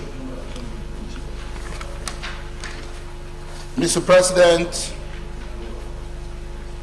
the Senate, aware that Section 9, subsection 2 of the Constitution of the Federal Republic of Nigeria 1999 as altered provides that an act to alter the provisions of the Constitution can be passed only when it is supported by 2/3 majority of members of the Senate and the House of Representatives and approved by 24 state houses of assembly. Recalls that 68 bills seeking to alter provisions of the Constitution were presented on the floor of the Senate and the House of Representatives on Wednesday, 23rd February 2022 for passage. Also recalls that the Senate and the House of Representatives approved 44 of the bills without difference and were transmitted to the State House of Assembly for their resolution on the 27th of March 2022. Acknowledges that 27 State Houses of Assembly, i.e. Abia, Adamawa, Akwa Ibom, Anambra, Bauchi, Bayelsa, Benue, Borno, Cross River, Delta, Ebonyi, Edo, Ekiti, Enugu, Imo, Kaduna, Kano, Katsina, Kogi, Lagos, Nasarawa, Niger, Ogun, Ondo, Osun, Rivers, and Yobe have forwarded their resolution on the bills. Please see attached details of status of resolution of State House of Assembly on the Constitution. Convinced that the underlisted 35 Constitution alteration bills have satisfied the provisions of Section 9(2) of the Constitution for passage into law, having been approved by not less than 24 state houses of assembly. 1. Constitution 5th Alteration Bill number 3, change of names of Afikpo North and Afikpo South local government areas of Ebonyi State. 2. Constitution 5th Alteration Bill number 4, change of name of Kunchi local government area of Kano State. 3. Constitution 5th Alteration Bill number 5, change of names of Egbado North and Egbado South local government areas of Ogun State. 4. Constitution 5th Alteration Bill number 7, correction of the name of Atibo local government area of Oyo State. 5. Constitution 5th Alteration Bill number 8, correction of name of Obia Akpo local government area of Rivers State. 6. Constitution 5th Alteration Bill number 9, financial autonomy of state legislature and state judiciary. 7. Constitution 5th Alteration Bill number 10, enforcement of legislative summon. 8. Constitution 5th Alteration Bill number 11, inauguration of members elect. 9. Constitution 5th Alteration Bill number 21, deletion of reference in the Constitution to the provisions of the Criminal Code, Penal Code, Criminal Procedure Act, Civil Criminal Procedure Code, or Evidence Act. 10. Constitution 5th Alteration Bill number 22, provision for intervening events in the computation of time for the determination of pre-election petitions, election petitions, and appeals therefrom. 11. Constitution 5th Alteration Bill number 24, expansion of the interpretation of judicial office. 12. Constitution 5th Alteration Bill number 25, appointment of Secretary of the National Judicial Council. 13. Constitution 5th Alteration Bill number 29, devolution of powers regarding airports. 14. Constitution 5th Alteration Bill number 30, devolution of powers regarding fingerprint identification and criminal records. 15. Constitution 5th Alteration Bill number 31, devolution of powers regarding correctional services. 16. Constitution 5th Alteration Bill number 32, devolution of powers regarding railways. 17. Constitution 5th Alteration Bill number 33, devolution of powers regarding national grid system. 18. Constitution 5th Alteration Bill number 39, power to enforce compliance of remittance of accruals into the Federation account and review of revenue allocation formula. 19. Constitution 5th Alteration Bill number 40, independence of certain bodies. 20. Constitution 5th Alteration Bill number 41, removal of transitional lawmaking powers of the executive. 21. Constitution 5th Alteration Bill number 43, domestication of treaties. 22. Constitution 5th Alteration Bill number 44, timeline for the presentation of appropriation bills. 23. Constitution 5th Alteration Bill number 45, time frame for the submission of the names of ministerial or commissioner nominees. 24. Constitution 5th Alteration Bill number 48, power to summon the president and governors. 25. Constitution 5th Alteration Bill number 49, authorization of expenditure. 26. Constitution 5th Alteration Bill number 50, replacement of the Consolidated Revenue Fund of the Federation with the Consolidated Revenue Fund of the Federal Government. 27. Constitution 5th Alteration Bill number 51, creation of the Office of Accountant General of the Federal Government. 28. Constitution 5th Alteration Bill number 53, separation of the Office of the Attorney General of the Federation and of the state from the Office of the Minister or Commissioner for Justice. 29. Constitution 5th Alteration Bill number 54, State of the Nation and State of the State Address. 30. Constitution 5th Alteration Bill number 55, composition of members of the Council of State. 31. Constitution 5th Alteration Bill number 57, restriction on formation of political parties. 32. Constitution 5th Alteration Bill number 62, correction in the definition of the boundary of the Federal Capital Territory, Abuja. 33. Constitution 5th Alteration Bill number 63, fundamental human rights. 34.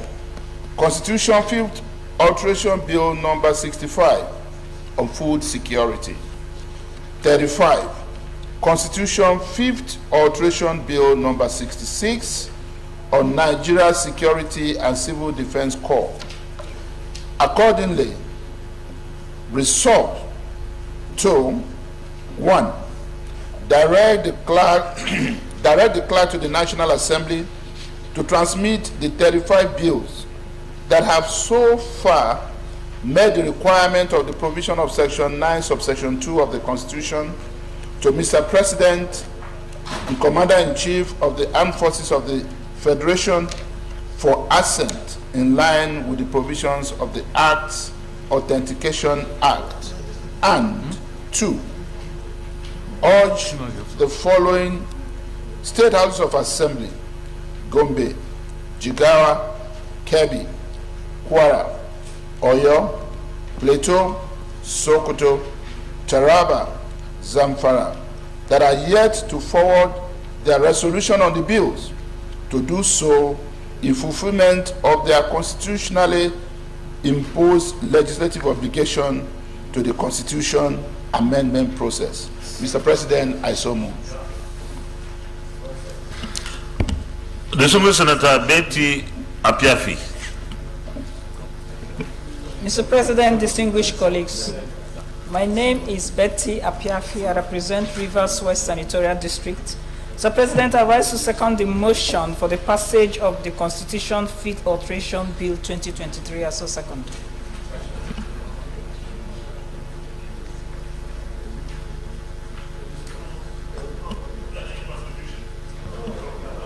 This is straightforward.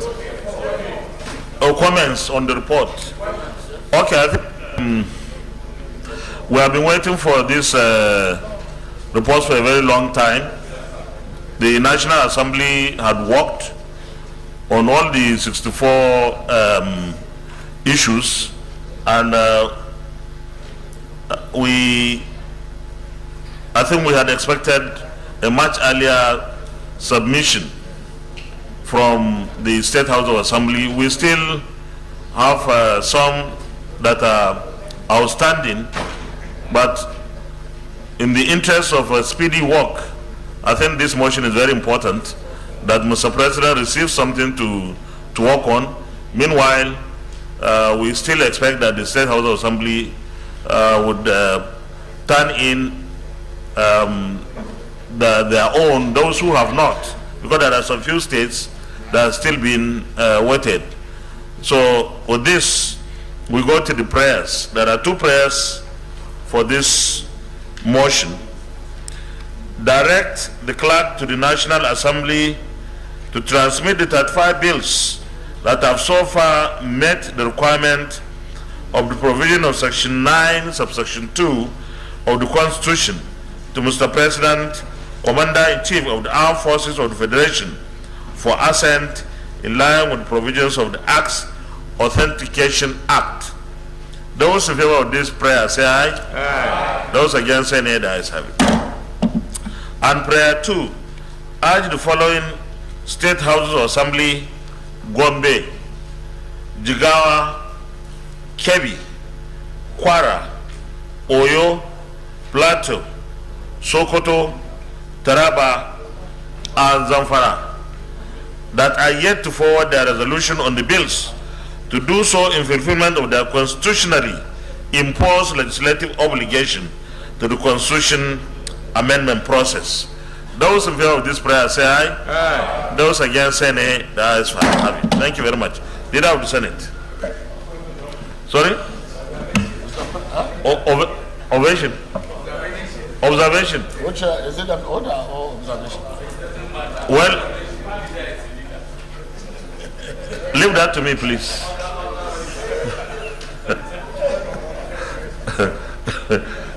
Distinguished Senator Abdullah, you have some comments? Sir, I just want to make an observation. I'm sorry I didn't comment much earlier. But the issue that most pains me, sir, is the fact that the most fundamental areas that we considered, that certain changes are necessary to be made, have been the ones that have not and are not likely, even if we get the remaining states, to pass their own comment, we will not get them through. That is the local government autonomy and legislative autonomy, financial autonomy for local governments and the legislature.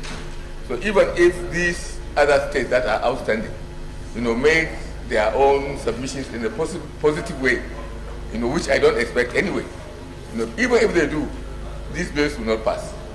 So, Mr. President, I feel really let down. I want to just make an observation that the state governments have failed us, particularly those states that did not see it fit. Well, not the governments, but maybe the legislatures have not seen it fit to even support their own financial and operational autonomy. I think that is a disservice. All right, thank you very much, Senator Abdullah. It's not something that we are going to debate.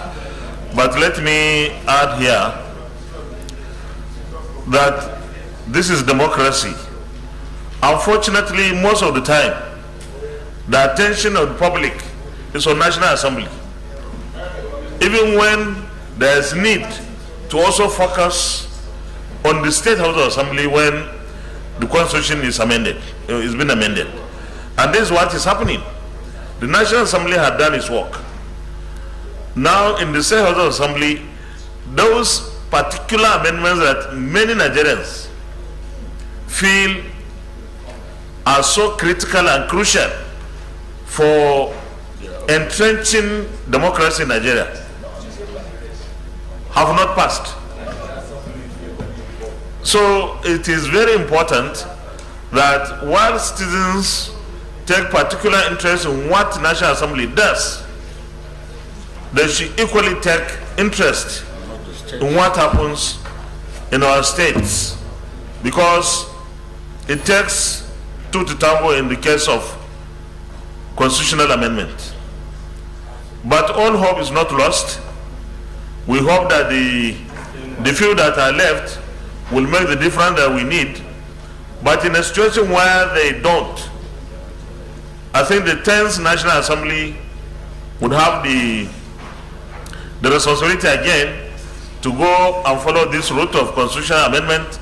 But the public, the citizens, will now know where the problem lies. It's not in the National Assembly. Thank you. Leader of the Senate. Mr. President, distinguished colleagues, the first order of the day is the second reader of Nigerian medical research.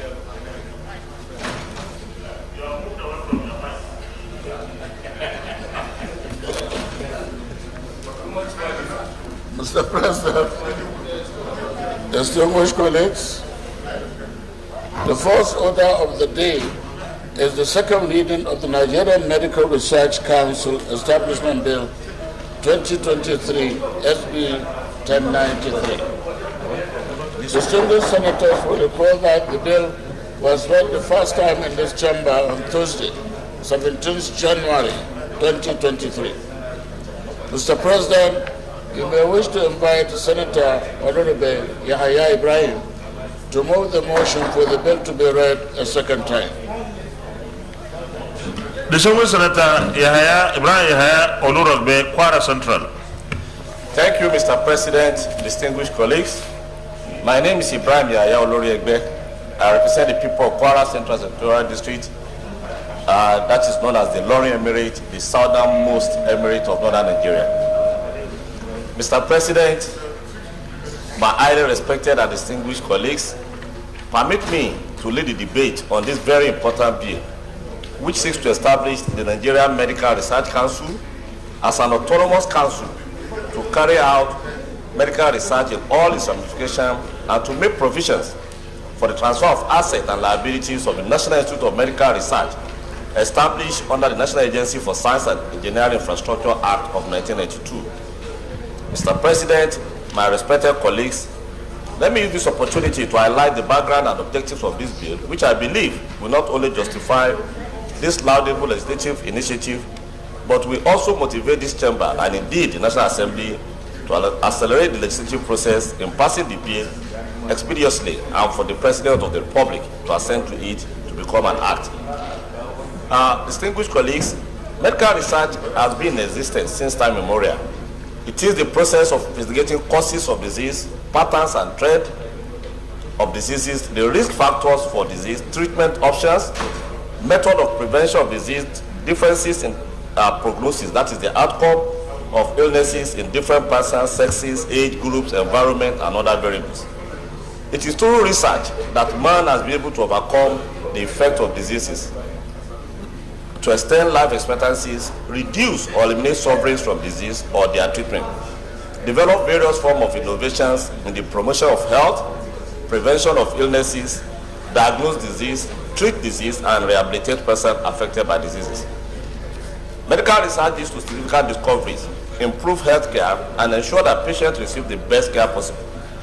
It is what makes the development of new diagnostics, new medicines, and treatment possible.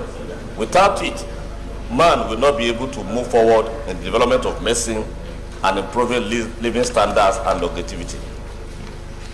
Nigeria's effort at producing a policy and establishing mechanism for promotion and organization of medical research started in 1958, with the enactment of the West African Council for Medical Research Act, Cap 215, Laws of Federation of Nigeria, 1958. By Decree number 72 of 1966, the then Federal Military Government established the Nigeria Council for Medical Research, which replaced and took over the asset of West African Council for Medical Research, pursuant to provisions of Section 10, Sub 1 and 2 of the Nigeria Council for Medical Research Decree. In 1972, Mr. President, the Federal Military Government renamed the Nigeria Council for Medical Research as the Medical Research Council of Nigeria by virtue of Decree 1 of 1972. The National Science and Technology Development Agency Decree number 5 of 1977 replaced the Medical Research Council of Nigeria Decree number 1 of 1972. By paragraph 2 of the schedule to that decree, all rights, interests, and obligations with respect to the assets of the Council were transferred to the National Science and Technology Development Agency. The National Science and Technology Act of 1980 later embodied in Cap 276 of medical and biomedical research in the country. It will also enable Nigerian scientists to contribute to knowledge and innovations in medicines at the global stage.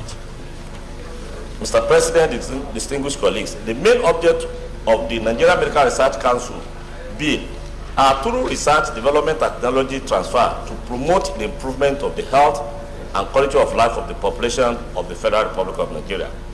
The Council shall, among others, approve the research and training program on its own, advise the federal government on national policies and priorities in medical research, training, and other related activities, provide intramural and extramural grants, support for relevant research projects directed at generating evidence and new knowledge for decision-making and optimum health services in the country, manage, plan, conduct, and promote research, human resource development, and technology generation, assessment, and adoption for the advancement of medicine and related fields in Nigeria.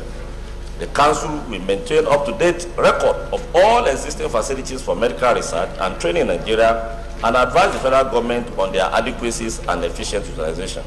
The Council shall promote collaboration between scientists engaged in research in medical science in Nigeria and their counterparts in other parts of the countries or international bodies. The Council shall undertake basic and applied research in biomedical and clinical services, communicable and non-communicable diseases prevalent in the country with the aim of advancing the frontiers of knowledge in medicine. The Council shall promote and support research on complementary and alternative medicine and homegrown research innovations and discoveries in drugs and vaccine development.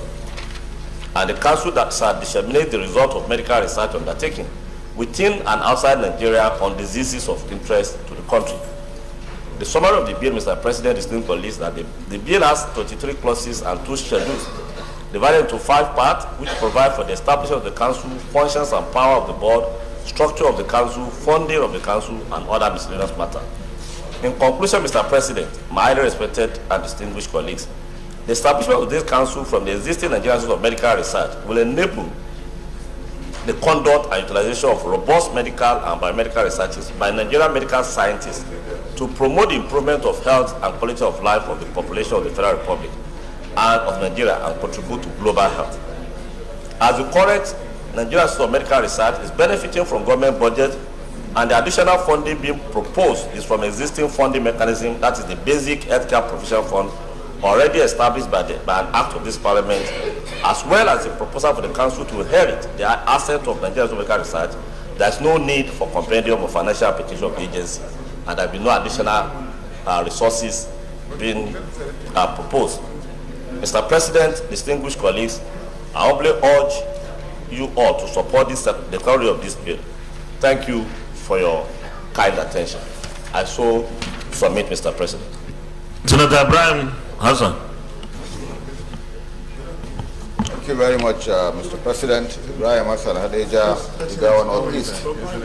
Mr. President, I rise to wholeheartedly support this motion sponsored by Senator Ibrahim Oloriegbe on the repositioning of the Nigeria Medical Research Council. For the simple reason, Mr. President, that we are not creating anything new. We are simply repositioning and reconstituting the council so that it can focus on the core mandate of medical research. Mr. President, the Parent Act is over 50 years old, 1972, And the only change was that it was subsumed under NASENI, which is the general science research body set up by the government, I think around 1979. So just excising the medical research aspect and reposition it on a standalone basis, I think is more than justified, so that instead of being jumbled up with other research organs, we can have dedicated medical research that will serve the medical industry. So I so move, Mr. President. I'm entirely in support of this motion. Thank you. Those in favor that this bill will now read a second time, say aye. Aye. Those against, say nay. The ayes have it. Clerk of the Senate. Mr. President, distinguished senators, a bill for an act to establish the Nigerian Medical Research Council as an autonomous council to carry out medical research in all its ramifications, and to make provisions for the transfer of assets and liabilities of the National Institute of Medical Research established under the National Agency for Science and Engineering Infrastructure Act of 1992 and for related matters 2023. Second reading. A bill for an act to establish the Nigerian Medical Research Council as an autonomous council to carry out medical research in all its ramifications and to make provisions for the transfer of assets and liabilities of the National Institute of Medical Research established under the National Agency for Science and Engineering Infrastructure Act of 1992 and for related matters 2023, second reading taken, and the bill is referred to the Committee on Health to report back within 4 weeks. Leader of the Senate. Mr. President, distinguished colleagues, the fifth order of the day is the second reading of the Auctioneers Registration Council Establishment Bill 2023 SB 170. Distinguished senators will recall that the bill was read the first time in this chamber on Tuesday, 19th November 2019. Mr. President, you may wish to invite Senator Ndumi Mohammed Ali to move the motion for the bill to be read a second time. But is he around? Distinguished Senator Mohammed Ali Ndumi. Thank you, Mr. President, and my distinguished colleagues. I'm Senator Mohammed Ali Ndumi, representing Borno South. Mr. President and my distinguished colleagues, I wish to express my sincere appreciation for the opportunity to lead the debate on a bill for an act to establish the Auctioneers Registration Council to discharge a regulatory role in the conduct of auction business in Nigeria. The opportunity is laudable in view of the significance of the bill, which is both aimed at professionalizing auction business and ensuring effective returns for its proceeds to appropriate government coffers to boost the nation's internal revenue generation for developmental services to our people. The bill was read for the first time in these hallowed chambers on Tuesday, 19th November 2019. The background of the bill. Auctions have existed for more than 2,000 years and continue to grow in popularity every year. An auction occurs when consumers gather physically or online to buy an item by bidding against each other until the highest offered price is reached. As time has gone by, auctions have become more and more popular as means to sell goods and assets. Technology has changed the face of auctions from the days where auctioneers would stand before an audience and call on auction to today's auctions where computers and smartphones are utilized daily. In Nigeria, auction business could be located in few government policies and statutory laws. There is no single legal framework that contains the bundle of guidelines and rules that regulate the auctions both as business and as a profession. This bill is therefore proposed to fill this wide gap to provide the law that establishes an institutional framework responsible for regulating the conduct of auction in all its ramifications in Nigeria. The objective of the bill includes: 1. Establish the Auctioneers Registration Council as national auction regulatory body to monitor compliance with relevant laws and policies for the conduct of auction business in Nigeria. 2. To empower the council to register auctioneers, grant licenses auctioneers, or revoke or suspend licenses of members upon violation of rules, codes, ethics, or policies for the conduct of auction. And 4, establish standards for the conduct of auction business consistent with international best practices. And 5, empower the council to treat complaints from members of the general public on auction sales and to take appropriate disciplinary actions to remedy bad situations in the conduct of auction business. And 6, facilitate effective harmonization of auction business in all its ramifications to create a sense of order, direction, and certainty. In the light of the foregoing, it is apt to state that the legislative proposal under this consideration will go a long way in helping Nigeria with a legal framework that regulates auction business in the country as it obtains in other jurisdictions within Africa and the rest of the world. Finally, Mr. President, the cost implication, which is required by our rules. Mr. President and my distinguished colleagues, it may interest you to note that the proposed Auctioneers Registration Council will not rely on any government funding through annual budgetary allocation for its establishment and operation. It shall be self-funded through practicing fees paid by registered and licensed auctioneers, charges and dues prescribed and recoverable by the Council. Conclusion. Mr. President, distinguished colleagues, I solicit your usual support in consideration of this bill and its expeditious passage into law. Thank you very much. Distinguished Senator Said Ahmed Al-Ali. Thank you, Mr. President, my very distinguished colleagues. Mr. President, my name is Said Al-Ali. I represent Gombe North. Mr. President, my distinguished colleagues, I went through the lead debate. 3 things are very fundamental.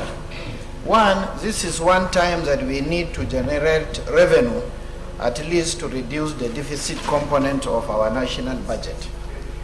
Mr. President, this auction is being done arbitrarily, so there is need for us to have transparency and accountability in the auction process. Finally, Mr. President, the bill doesn't have any financial implication on the government. On that note, Mr. President, I support the second passage of bill into law. I so submit. Distinguished colleagues, those in favor of the motion that this bill be now read a second time, say aye. Aye. Those against say nay. Ayes have it. Clerk of the Senate. Mr. President, distinguished senators, a bill for an act to establish the Auctioneers Registration Council of Nigeria for the purpose of regulating and monitoring the business and practice of auctioneers and auctioneering in Nigeria and for related matters 2023. Second reading. A bill for an act to establish the Auctioneers Registration Council of Nigeria for the purpose of regulating and monitoring the business and practice of auctioneers and auctioneering in Nigeria and for related matters 2023. Second reading taken. And the bill is referred to the Committee on Establishment and Public Service for further legislative action to report back within 4 weeks. Leader of the Senate. Mr. President, distinguished colleagues, the 6th order of the day is the second reading of Project Development Agency Establishment Bill 2023, SB 1097. Point of order, sir. Point of order, Senate Leader. In accordance with the Rule 8, subsection 3 of the Standing Rule, I move that the Senate extend its sitting beyond 2 p.m. I so move. Minority Leader. Thank you, Mr. President, and my distinguished colleagues. I so second the motion, heavily moved by the leader. I so second. Thank you very much, Minority Leader. Distinguished colleagues, those in favor of the motion that we suspend our rules to sit beyond 2 p.m. say aye. Aye. Those against say nay. The ayes have it. Leader, you may continue.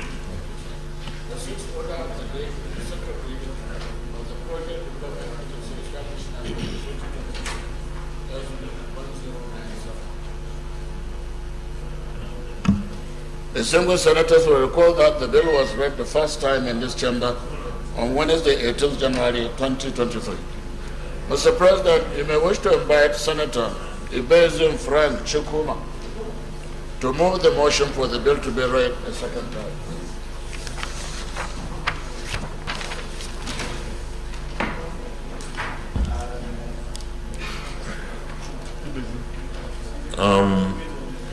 Distinguished Senator Chukuma Frank Ibezim.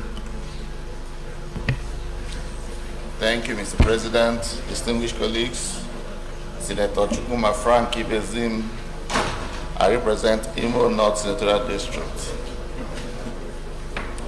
Mr. President, distinguished colleagues, permit me to lead the debate on this important bill which seeks to provide for the establishment of the Project Development Agency charged with the broad function of generating and catalyzing industrialization by carrying out industrial research from the laboratory stage to the pilot plant stage, and by rendering consultancy services to governments, industry, and individuals. It is therefore one of the oldest research institutes in the country. The bill was first read in this hallowed chambers on Wednesday, 18 January 2023. This bill seeks to give legislative backing to the already existing agency with over 40 years of existence, which has been a major setback of having viable industrial research and growing economy in Nigeria. The Project Development Agency bill, when enacted into law, will have the mandate to, among others, conduct research in engineering machinery and equipment, industrial materials, and processes to pilot plant stages, including engineering design, development, and fabrication, and in particular to conduct research into material science and technology, including metallurgy, foundry work, plastics, and synthetic fibers. 2. Processing of ceramic materials and other solid-based minerals for industrial use, including development of ceramics, glass, and mineral technologies. 3. Processing of agro-produce into various byproducts through the development of appropriate technology and machinery requirements. 4. Carry out mechanical engineering, including engineering design, fabrication, machining, and other processes. 5. Carry out coal conversion and utilization. 6. Carry out chemical plant development. 7. Carry out electrical and electronic elements, particularly electrical generators, motors, transformers, switchgear, barrels, and other equipment. 8. Undertake economic evaluation of research results to establish their viability in micro, small, medium, and large enterprise development. 9. Carry out training in specialized technical areas and award proficiency certificates. 9. Establish a specially advanced technology center with a postgraduate degree awarding curriculum in science and technology in collaboration with an accredited university. And 10. Carry out technical, analytical, and consultancy services for existing and planned industries. And lastly, handle any other related matter as may be determined by the Minister of Mr. President. Mr. President, distinguished colleagues, taking into cognizance the existence of the agency over the past 43 years, the developments in the industry and policy trust of government, it is expedient to provide the needed legislative framework for the agency to operate optimally, as it will provide a robust legal framework which will strengthen and reposition the agency to effectively discharge its statutory responsibilities, and it will bring about operational improvements. I therefore urge you, my respected colleagues, to support this bill for second reading. Thank you, and thank you, Mr. President. Thank you. I need someone to second it.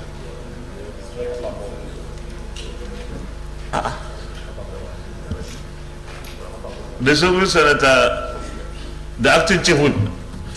Thank you, Mr. President. Distinguished colleagues,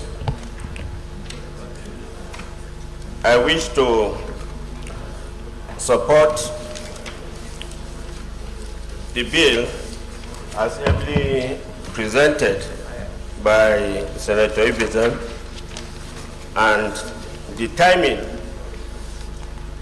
of this bill for the Project Development Agency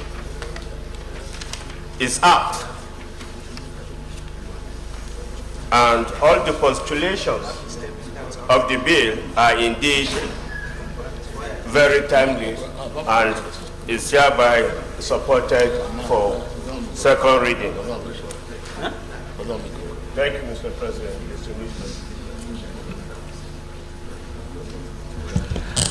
Those in favor that this bill be now read the second time, say aye. Those against, say nay. The ayes have it. Clerk of the Senate. Mr. President, distinguished senators, a bill for an act to establish the Project Development Agency charged with the broad function of generating and catalyzing industrialization by carrying out industrial research from the laboratory stage to the pilot plant stage, and by rendering consultancy services to governments, industries, and individuals, and for other related matters, 2023, second reading.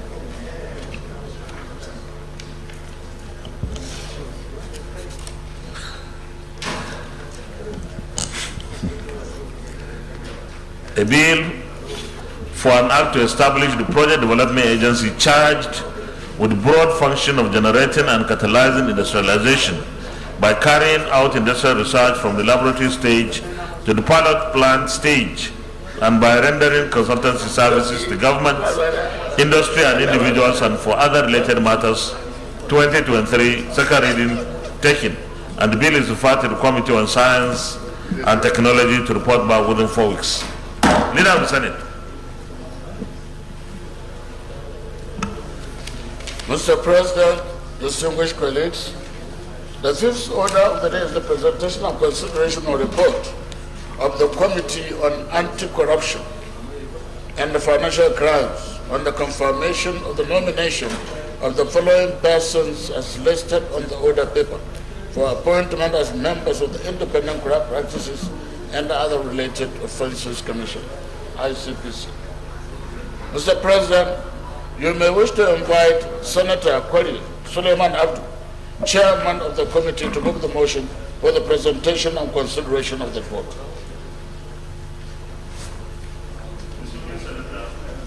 Distinguished Senator Suleiman Abdu Kwali. Thank you, Mr. President, distinguished colleagues. Suleiman Abdu Kwari, I represent Kaduna North. Mr. President, distinguished colleagues, I move that the Senate do receive and consider the report of the Committee on Anti-Corruption and Financial Crimes on the screening of the nomination of the following persons for appointment as members of Independent Corrupt Practices and Other Related Offences Commission, ICPC. 1. Justice Adamu Bello, retired, Northwest, Jigawa State. 2. Katsina State. 2. Hanatu Mohammed, Northwest, Jigawa State. Mrs. Olubukola Balogun from Southwest, Lagos. Barrister Obiara Samuel, Southeast, from Anambra State. Dr. Abdullahi Saidu, North Central, Niger State. Prince Dauda Yahaya North Central, Nasarawa State, and Dr. Grace Chinyere, South South from Delta State. I so move.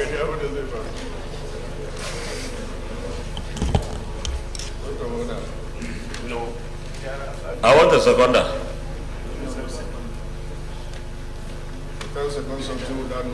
Senator Ali Ndume.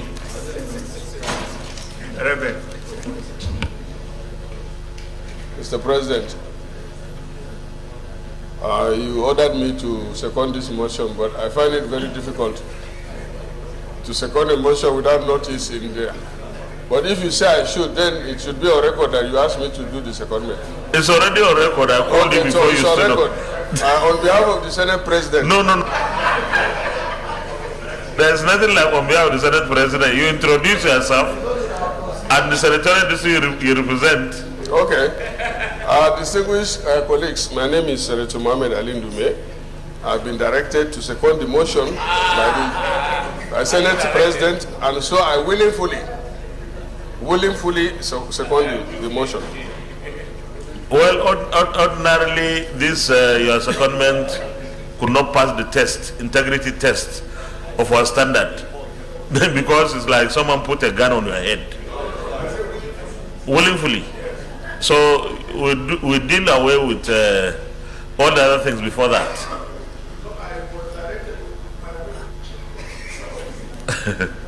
Okay. Please, Secretary, make sure you put the correction there. Those of you that the Senate do receive. Sorry? Observation where? Okay, you are. No, we have not done anything yet. I've not even put the question. Well, I think Senator Alin Dimes this will cause it. You started thinking of an observation. Those of you that the Senate do receive and consider the report of the Committee on Anti-Corruption and Financial Crimes on the screening of the nomination of the following of the persons mentioned below as members of the Independent Corrupt Practices and Other Related Offences Commission, ICPC, say aye. Those against say nay, the ayes have it. Please, you may lay the report, Chairman. Acting Chief Whip.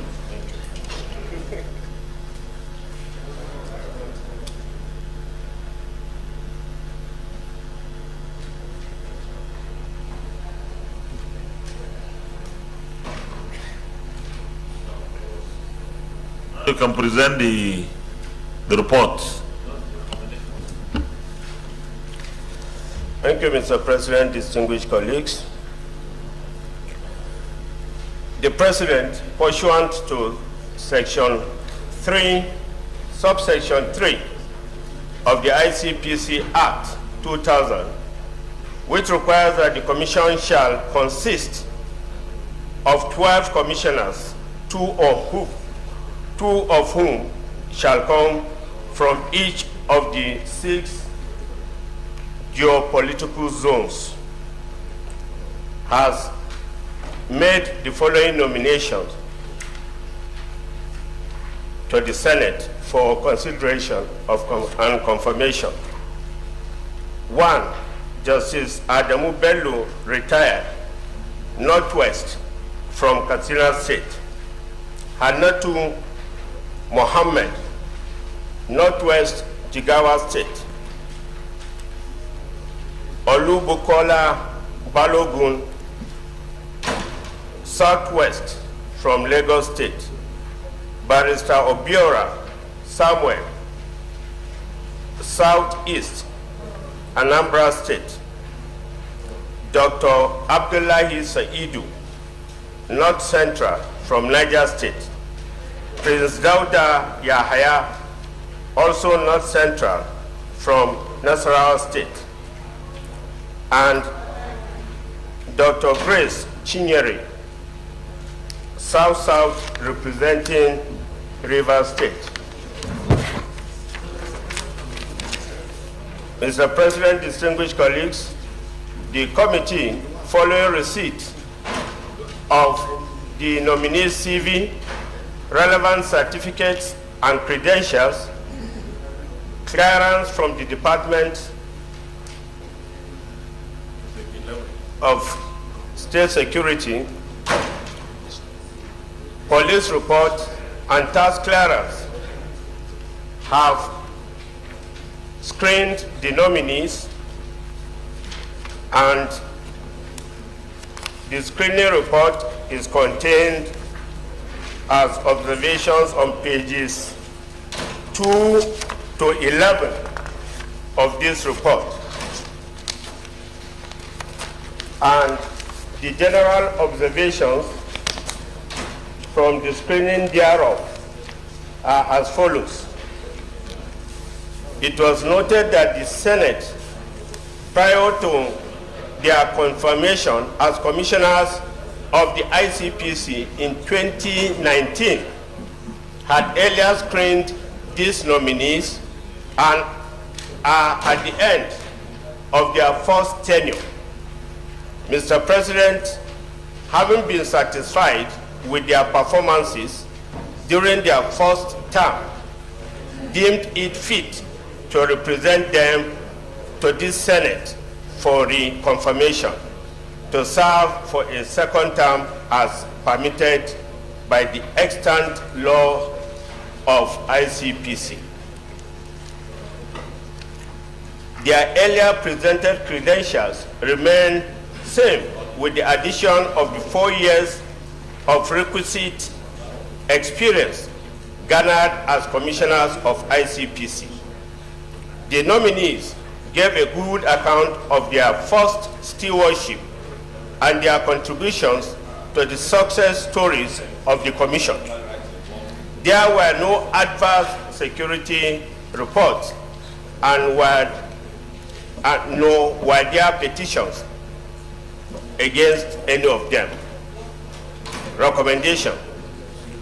In consideration of the above observations and findings, the committee members were satisfied and agreed with Mr. President's request that the Senate do confirm the nominations of the underlisted persons as commissioners in the Independent Corrupt Practices and Other Related Offenses Commission. 1. Honorable Justice Adamu Bello, retired, Commissioner. Mrs. Adamu Mohammed, Commissioner. Honorable Olu Bukola Balogun, Mrs. as Commissioner. Honorable Barrister Obiora Samuel Igwe Dibia, Commissioner. Dr. Abdullahi Meikanu Sayidu, also as Commissioner. Dauda Yahaya Umar, Commissioner, and Dr. Grace Nke Chinyere Chinda, also as Commissioner. The committee wishes to thank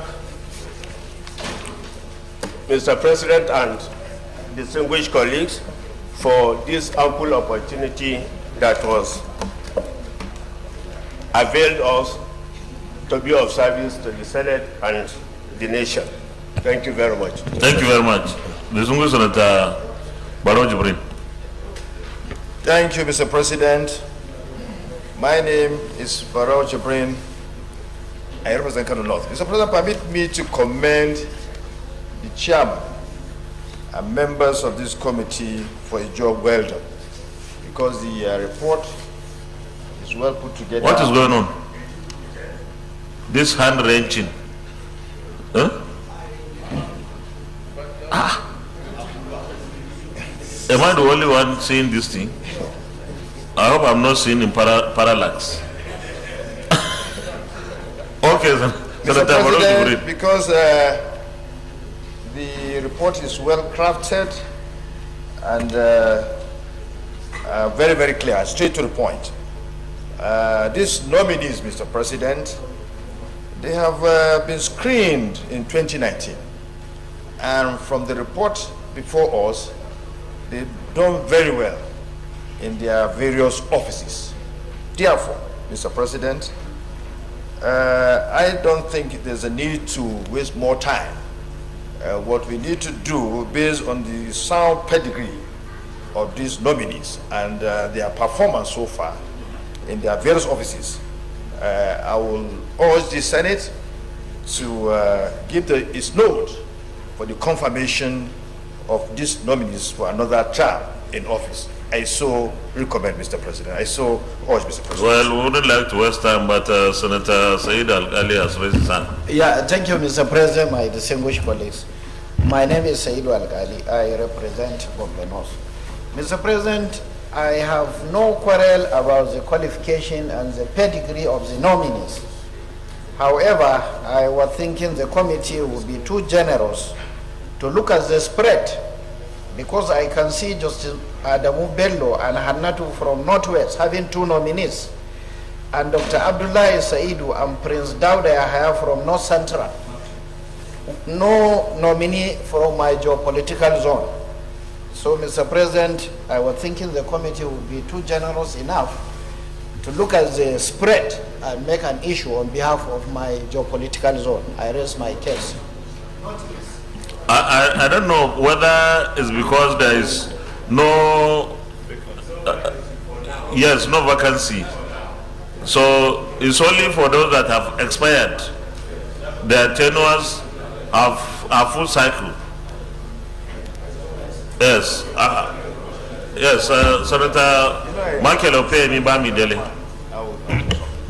Thank you, Mr. President and distinguished colleagues. I'm Michael Opeyemi Bamidele. I represent the Central Senatorial District. Mr. President, just 2 quick observations. Again, let me say I am fully in support of the recommendations of the committee. However, with respect to nominee number 3, we need to be sure that we are actually confirming the recommendation of someone who is alive. She is described as Mrs. Olubukola Balogun, retired.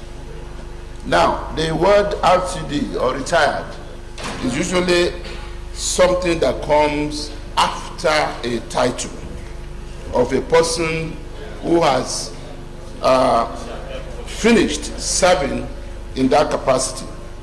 But when you describe an individual as retired, is that to say that the person is no longer alive? Or as we say in law, is the person out of jurisdiction? Number three, I actually thought maybe it was a secretariat problem, but I saw that even the letter that came from the presidency as published on the other paper also carries the name as Mrs. Olubukola Balogun, retired. I believe this is something that deserves our attention, because whatever is coming before us here, people must just be prim and proper in what so. We need to be assured that this person is alive. That's one. And then finally, regarding nominee number 2, Hannatu Mohammed, Northwest Katsina. Jigawa, thank you. Hannatu Mohammed, Katsina, Jigawa, Northwest. Mr. President. You are right, it's Katsina, not Jigawa.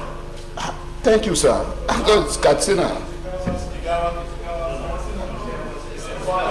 No, what we have on the other paper is Justice Adamu from Jigawa and Hannatu from Katsina. Okay. But what is important, Mr. President, whether it is from Katsina or Jigawa, what is important is that our Constitution speaks to qualification for membership of boards and commissions, as well as how to becoming a honorable minister. And I know the minimum requirement is that you must qualify to be a member of the House of Representatives. And the record before us here show that Anatu, who is being screened for a second time in office, was actually born 1992, some 30 years ago, and had already spent one term.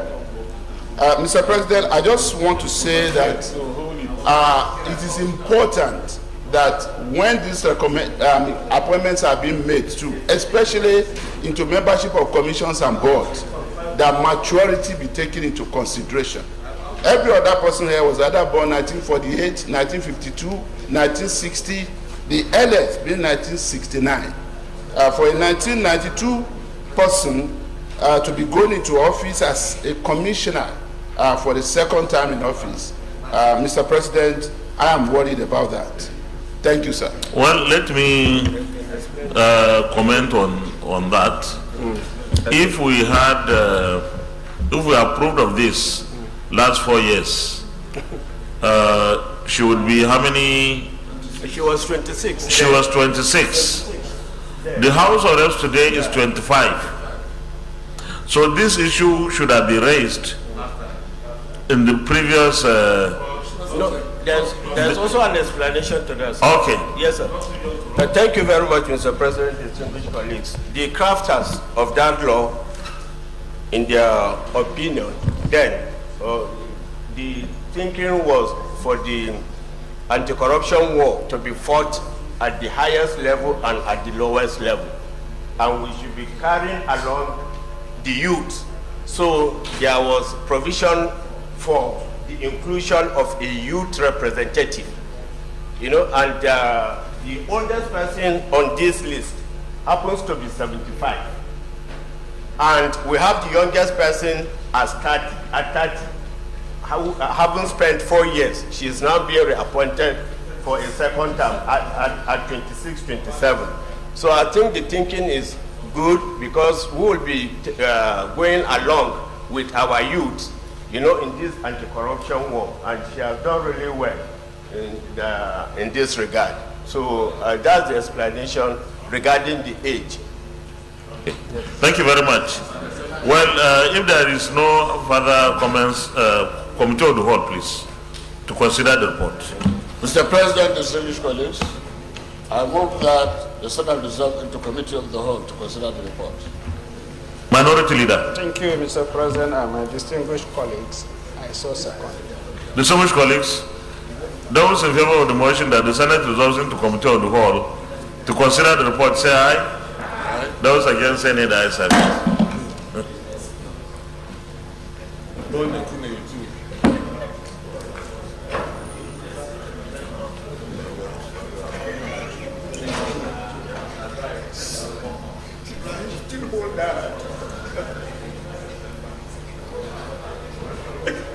No.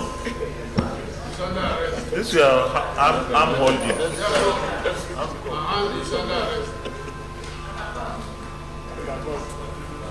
Abi, talk. It looks very unusual. Till after. Okay.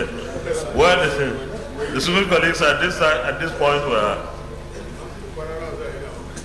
looking at the approval. Will the Senate approve the nomination of Justice Adamu Abdullahi, retired from Jigawa State, right? From Katsina.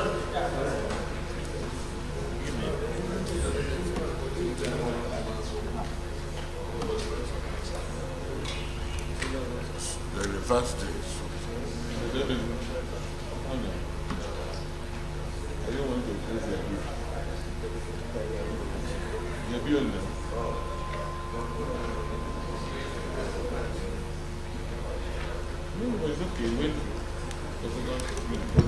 I take that again.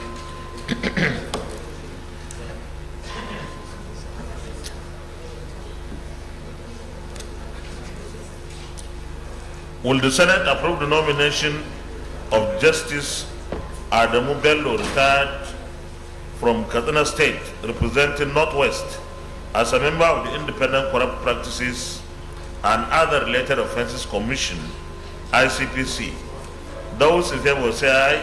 Aye. Those against say nay. The ayes have it. Will the Senate approve the nomination of Hannatu Muhammad from Jigawa State, representing Northwest, as a member of the Independent Corrupt Practices and Other Related Offences Commission, ICPC? Those in favor will say aye. Aye. Those against say nay. The ayes have it. Will the Senate approve the nomination of Mrs. Olubukola Balogun, retired, from Lagos State, representing Southwest, as a member of the Independent Corrupt Practices and Other Related Offences Commission, ICPC? Those in favor say aye. Aye. Those against say nay. The ayes have it. Yes. Is she retired as Mrs. or she's retired as a human being, a living human being? We need to be sure. Sorry, I should have given some explanation to that. I think that was how the nomination came. You know, and I think in your legal drafting, you maintain the way it came from President, and she gave us some explanation, just the same way you are raising it, that the President addressed her as retired all the time when they meet. And so in penciling her name, he still inserted that retired. But she's a retired permanent secretary, and she was there live, you know, during the screening. Yes. Well, we normally don't give tax to that, but since it came with that, I think it's fine. The only thing we can do, if we must, is to, when writing the report, also advise that we have observed somebody, Olubukola, referred to as retired. You know? So that next time, if you are not a military or paramilitary, you will not be referred to as retired. Or justice. If it is necessary. But at this point, I think we retain the retired there. Because that's how it came. Okay. Will the Senate approve the nomination of Mrs. Olubukola Balogun, retired, from Lagos State, representing Southwest, as a member of the Independent Corrupt Practices and Other Related Offences Commission, ICPC? Those in favor say aye. Those against say nay. The ayes have it. Will the Senate approve the nomination of Barrister Obiora Samuel from Anambra State, representing Southeast, as a member of the Independent Corrupt Practices and Other Related Offences Commission, ICPC? Those in favor say aye. Aye. Those against say nay. The ayes have it. Will the Senate approve the nomination of Dr. Abdullah Saidu from Niger State, representing North Central, as a member of the Independent Corrupt Practices and Other Related Offences Commission, ICPC? Those in favor say aye. Aye. Those against say nay. The ayes have it. Will the Senate approve the nomination of Prince Daude Haya from Nasarawa State, representing North Central, as a member of the Independent Corrupt Practices and Other Related Offences Commission, ICPC? Those in favor say aye. Aye. Those against say nay. The ayes have it. Will the Senate approve the nomination of Dr. Grace Chinyere from Delta State, representing South-South, as a member of the Independent Corrupt Practices and Other Related Offences Commission, ICPC? Those in favor say aye. Aye. Those against say nay. The ayes have it. Leader of the Senate, plenary. Mr. President, distinguished colleagues, I move that the Senate revert to plenary for the chair to report progress. Leader. Thank you, Mr. President, and my distinguished colleague. I second the motion that the Senate do revert to the plenary for the chair to report progress. I so support. Distinguished colleagues, those in favor of the motion that the Senate reverts to plenary for the chair to report progress, say aye. Aye. Those against say nay. The ayes have it. Why are all the ladies standing? Lady senators, all of you are standing. Is there anything wrong?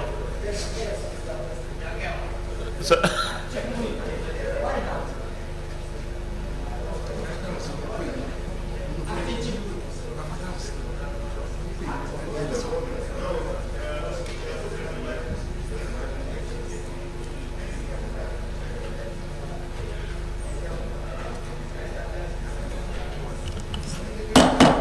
Chief Whip, it's not a license for you to be involved. No, I will not protect you. You invited them. Okay. Please take your seats.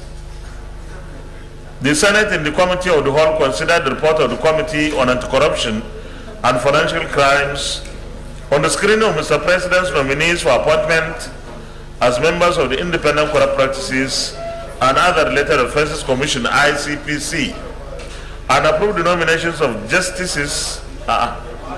This is supposed to be Justice Adam Bello, retired, Northwest, Jigawa State. Hi.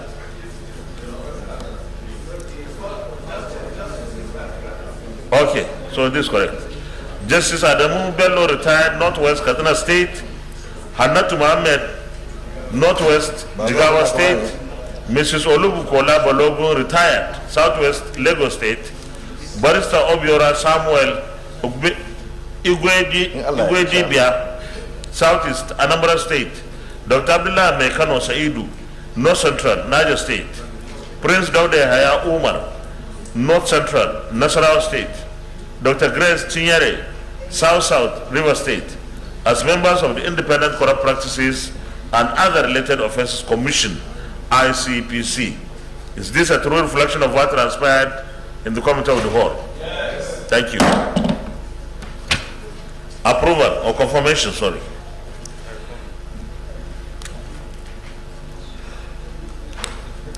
Will the Senate confirm the nomination of Justice Adam Bello, retired, from Katsina State, representing Northwest, as a member of the Independent Corrupt Practices and Other Related Offences Commission, ICPC? Those in favor say aye. Aye. Those against say nay. The ayes have it. The nomination of Justice Adam Bello, retired, from Katsina State, representing Northwest, is hereby confirmed as a member of the Independent Corrupt Practices and Other Related Offences Commission, ICPC. Will the Senate confirm the nomination of Hannatu Mohammed from Jigawa State, representing Northwest, as a member of the Independent Corrupt Practices and Other Related Offences Commission, ICPC? Those in favor say aye. Those against say nay. The ayes have it. The nomination of Hannatu Mohammed from Jigawa State, representing Northwest, is hereby confirmed as a member of the Independent Corrupt Practices and Other Related Offences Commission, ICPC. Will the Senate confirm the nomination of Mrs. Olubukola Balogun, retired, from Lagos State, representing Southwest, as a member of the Independent Corrupt Practices and Other Related Offences Commission, ICPC?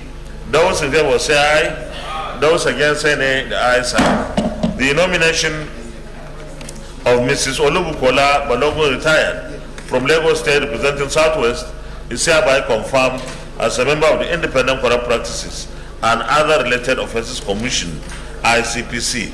Will the Senate confirm the nomination of Barrister Obiora Samuel from Anambra State, representing Southeast, as a member of the Independent Corrupt Practices and Other Related Offences Commission, ICPC? Those in favor say aye. Those against say nay. The ayes have it. The nomination of Barrister Obiora Samuel from Anambra State, representing Southeast, is hereby confirmed as a member of the Independent Corrupt Practices and Other Related Offences Commission, ICPC. Will the Senate confirm the nomination of Dr. Abdullahi Saidu from Niger State, representing North Central, as a member of the Independent Corrupt Practices and Other Related Offences Commission, ICPC? Those in favor say aye. Those against say nay. The ayes have it. The nomination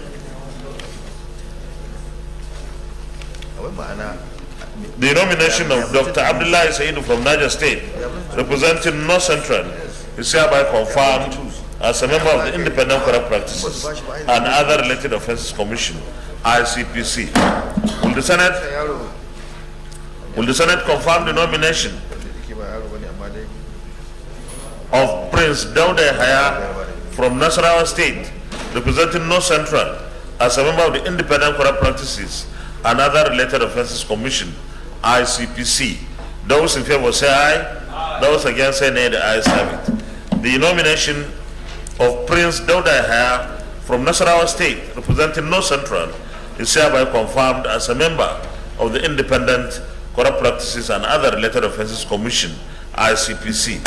Will the Senate confirm the nomination of Dr. Grace Chinyere from Delta State, representing South as a member of the Independent Corrupt Practices and Other Related Offences Commission, ICPC? Those in favor say aye. Those against say nay. The ayes have it. The nomination of Dr. Grace Chinyere from Delta State, representing South is hereby confirmed as a member of the Independent Corrupt Practices and Other Related Offences Commission, ICPC. Congratulations to all of them, and we expect that they will soon resume their offices and start and continue with good work they have been doing. This administration and indeed all Nigerians want to ensure that corruption is wiped out of this country, and fighting corruption is not for government alone. It's for everyone. Citizens have roles to play as well. Congratulations once again to all of them. Leader of the Senate. Mr. President, distinguished colleagues, the seventh order of the day is the presentation and consideration of the report of the Committee on Judiciary, Human Rights and Legal Matters on the Federal High Court Act Amendment Bill 2023 SB 745. Distinguished senators will recall that the bill was referred to the committee on Wednesday, 23rd February 2023.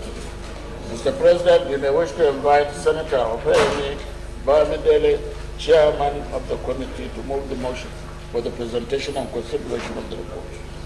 Distinguished Senator Michael Opeyemi Bamidele. Oh, sorry. Yeah, I think we can do so. Yeah, you can take the other one too. Sorry, I take the two at the same time.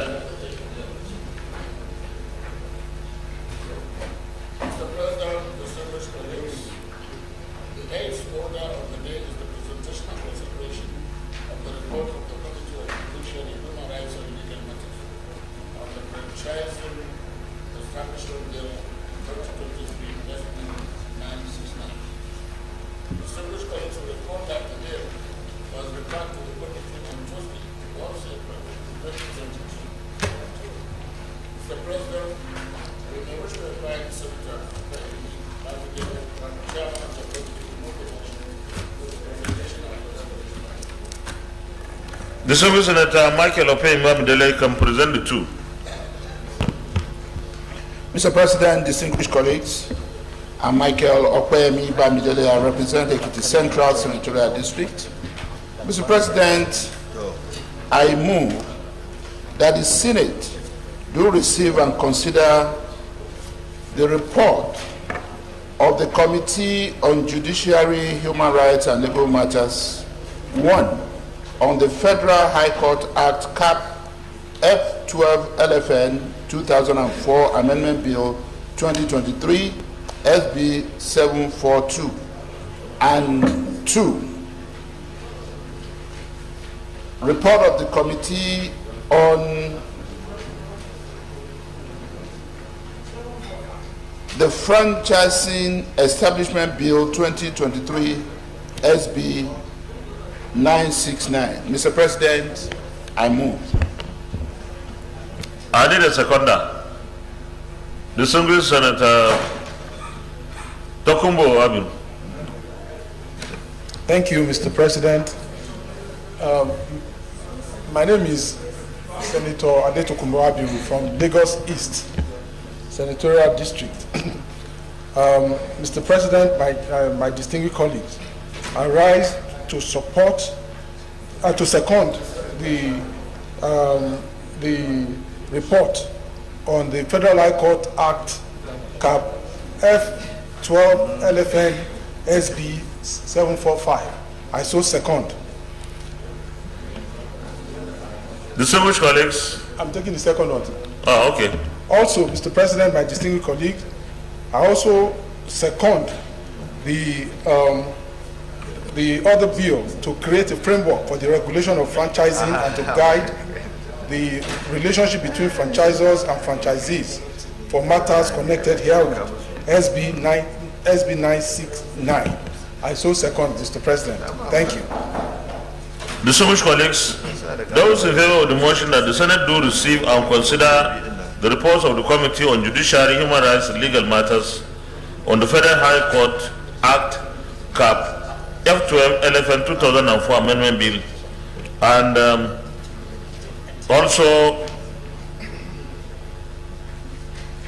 on the Franchising Establishment Bill 2023, SB 969, say aye. Aye. Those against say nay. The ayes have it. You may let the two reports, please, Chairman.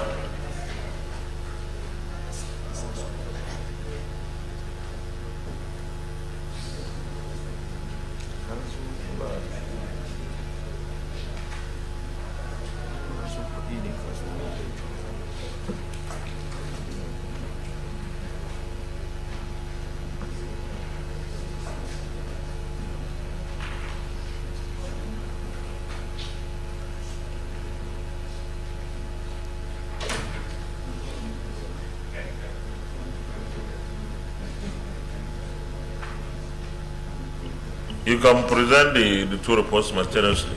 Thank you, Mr. President. Report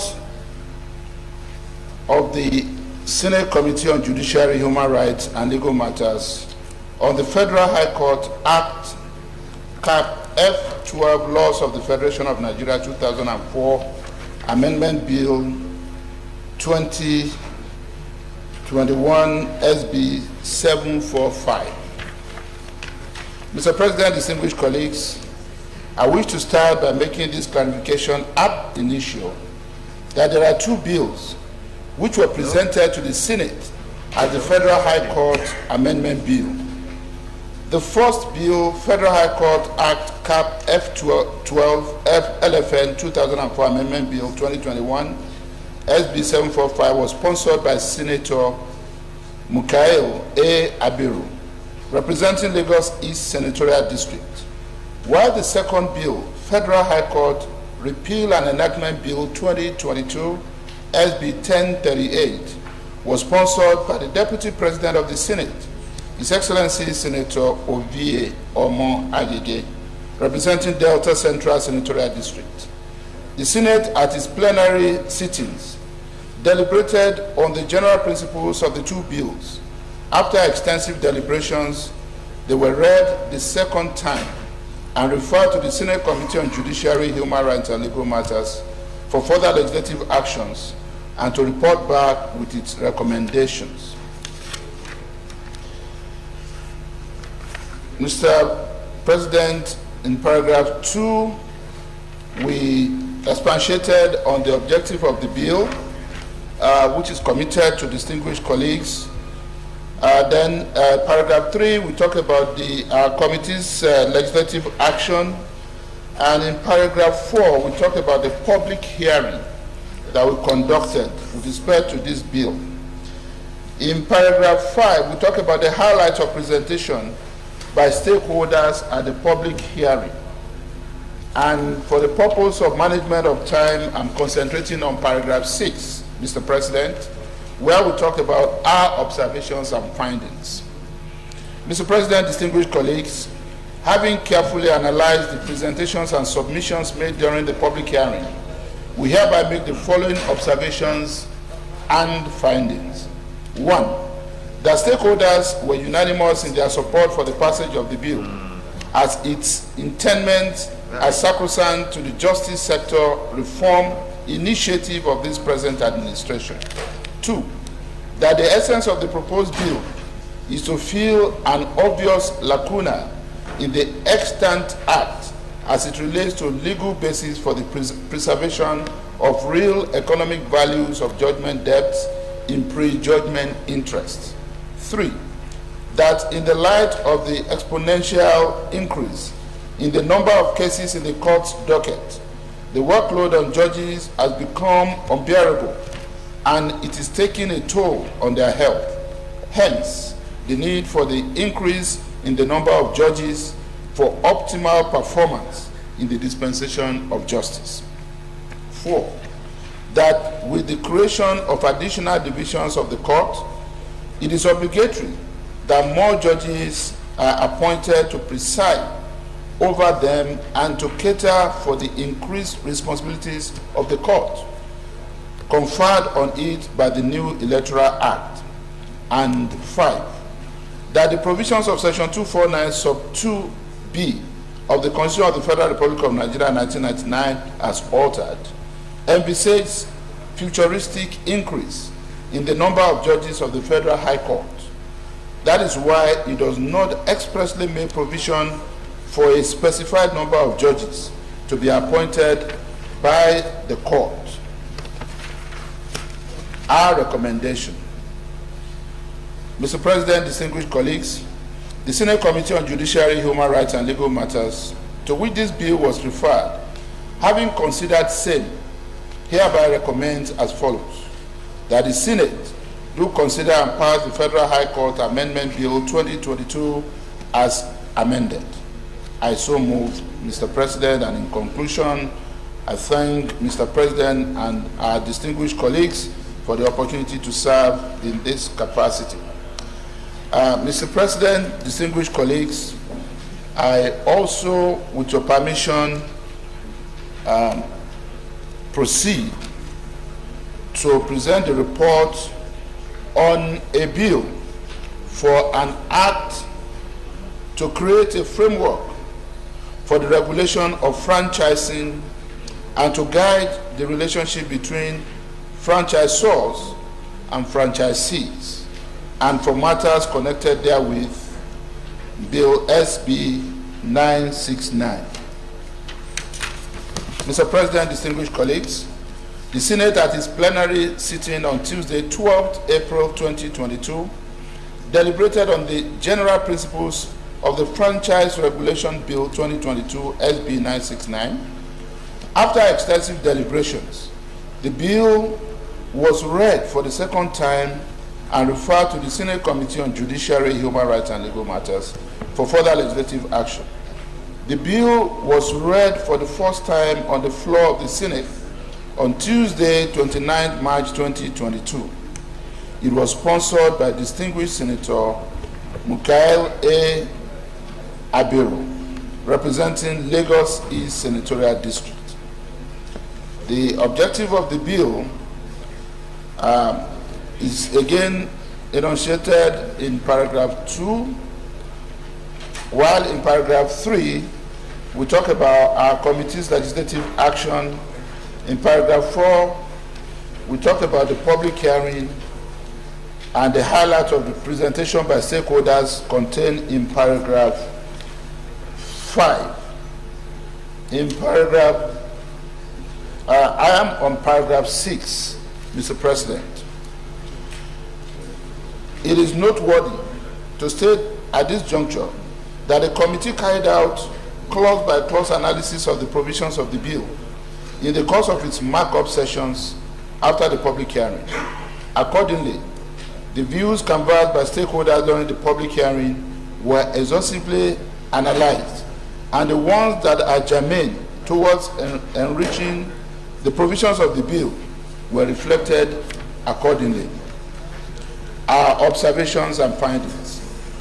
Mr. President, distinguished colleagues, having carefully analyzed the presentations and submissions made during the public hearing, we hereby make the following observations and findings. 1, that stakeholders unanimously supported the passage of the bill in view of its strategic relevance to the country's economic development, as franchising allows bigger businesses to branch out and grow while giving entrepreneurs chance to run their own operations with the help and support of larger organizations with a proven formula for success. 2, that the bill makes sufficient provisions that seek to further strengthen the National Office for technology acquisition and promotion to embrace all-encompassing multi-sectoral processes of technology acquisition and promotion in furtherance of its statutory mandates.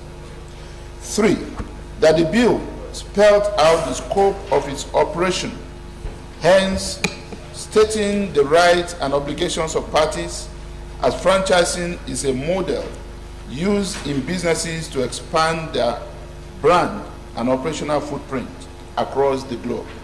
4, that the enactment of this bill will guarantee and ensure regulatory mechanism and framework for the effective coordination of franchising in Nigeria. And 5, that the bill stipulates explicitly the framework and modalities that will allow individuals and groups to share their trademark, service mark, trade name, and advertising symbols in order to establish a stronger commercial presence. Number 6, that the passage of the bill will foster cordial relationship among stakeholders enabled by the statutes to promote a conducive environment for franchising in Nigeria, as well as encourage foreign direct investment. Our recommendation. The Senate Committee on Judiciary, Human Rights and Legal Matters, to which this bill was referred, having considered same, hereby recommends as follows: that the Senate do consider and pass the Franchise Bill 2022 as amended. Mr. President, I so move.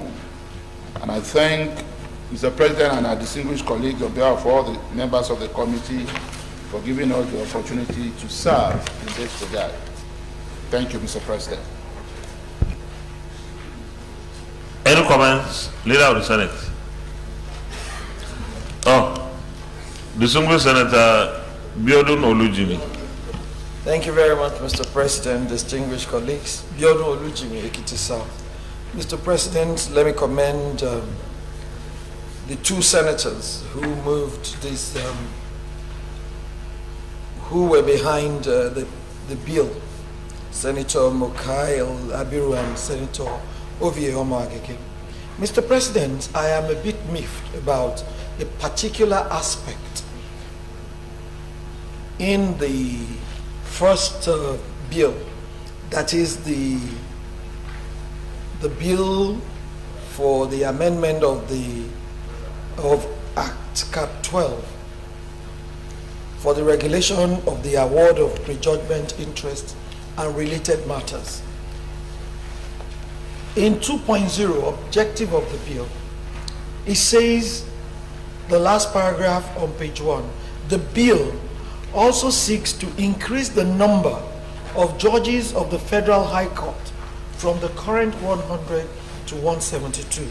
Mr. President, I believe that this bill is not the best way to increase the number of judges. I believe that should just be a suggestion or an assertion from the report, rather than getting the bill to increase the number of judges. If we need to do that, there has to be a separate bill to amend the Act of the Federal High Court in order to do so. I so submit, Mr. President. Chairman. Thank you, Mr. President.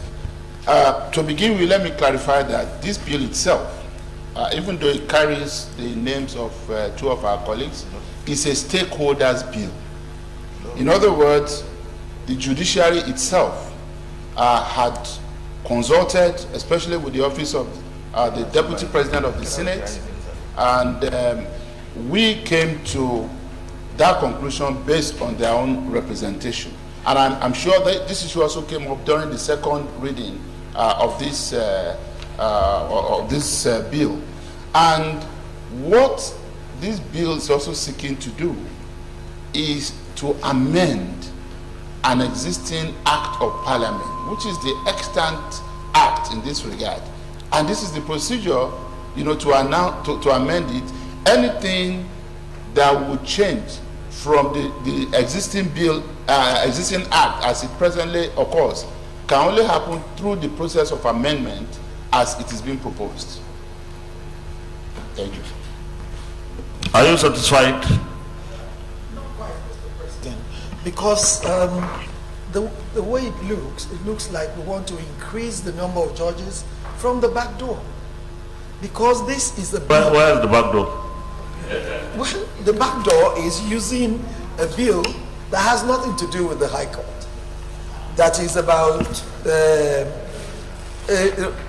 regulation of a particular interest. And we use that to increase the number of judges in the High Court. That doesn't look too tidy. I believe there should be a separate bill to do that. But if the chairman says that's the way it is, then we'll believe the judiciary has a way with it. Thank you. Yes, sir.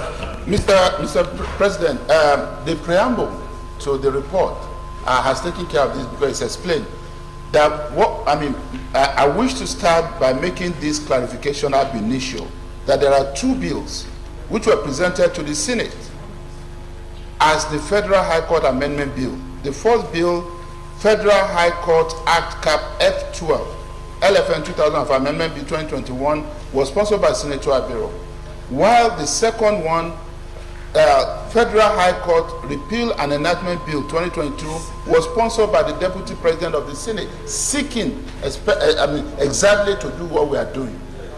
The first one from Senator Abiru was more about regulation. The second one from the Deputy President of the Senate was more about increasing this number based on representation from stakeholders in the judiciary.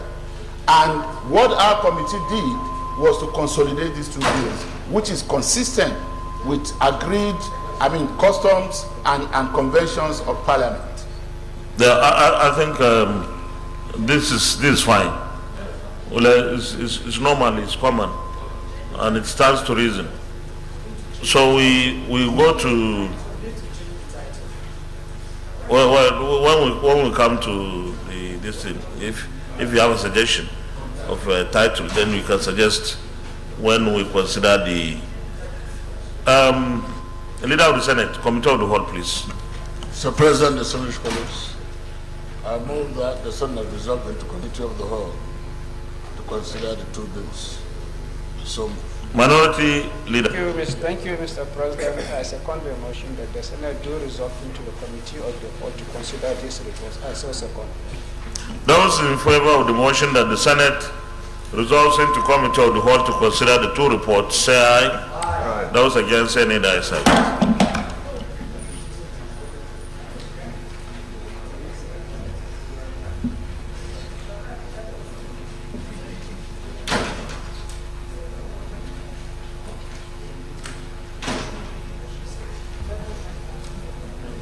Federal High Court Act, Cap F12.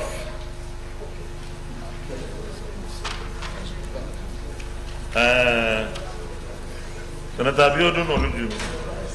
Okay. We start, those who vote at clause 1, clause 2,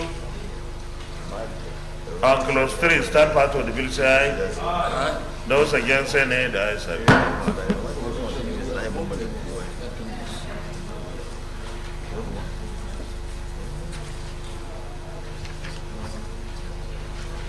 Those in favor that the short title stands part of the bill, say aye. Aye. Those against, say nay. The ayes have it. Those in favor that the explanatory memorandum on page 3 stands part of the bill, say aye. Aye. Those against, say nay. The ayes have it. Those who are the long title on page 1 stands part of the bill, say aye. Aye. Yes? Oh, there's no suggestion. Amendment, please. That's not the legislative language. Okay. Mr. President, distinguished colleagues. You are amending the long title. The long title. Okay. Yeah, I think the long title should remain what we have in front. The Federal High Court Act Cap F12 LFN 2004 Amendment Bill 2023. No, that's not.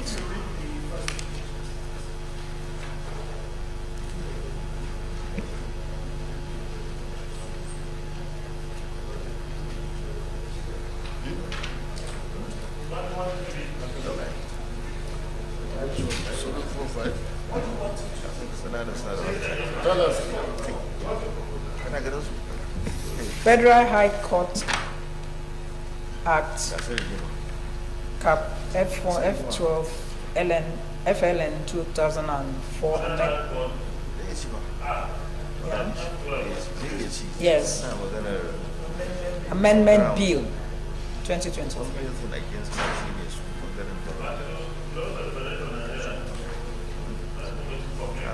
Sorry? Yeah.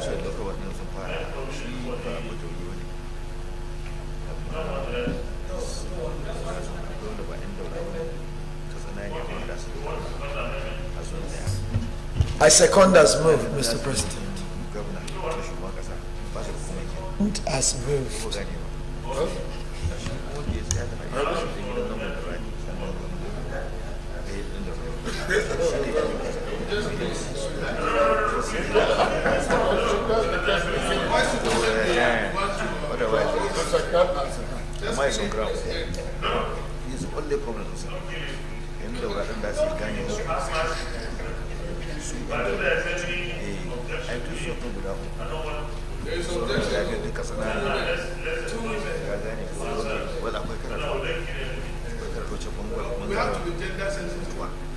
Then if that's the case, you should allow it.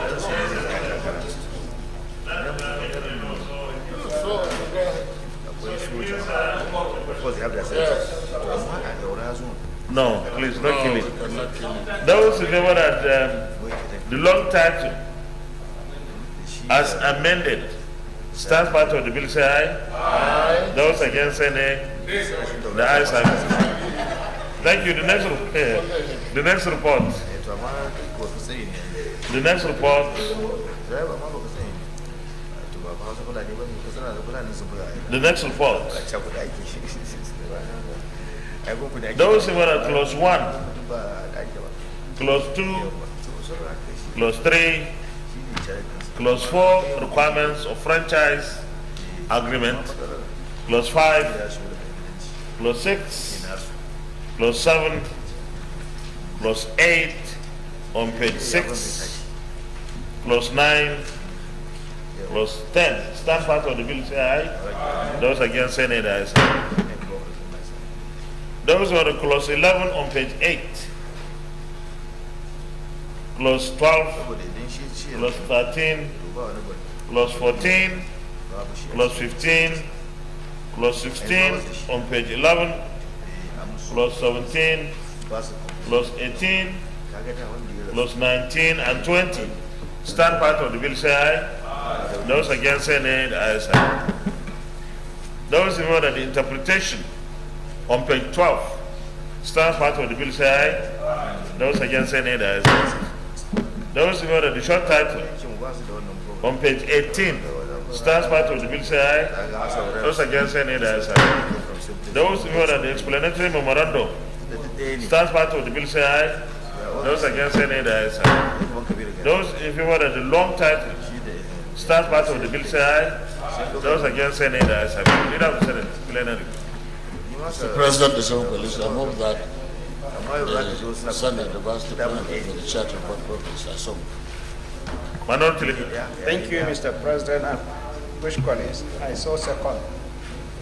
Distinguished colleagues, those who favor the motion that the Senate reverse plenary for the charter report progress, say aye. Aye. Those against say nay, the ayes have it.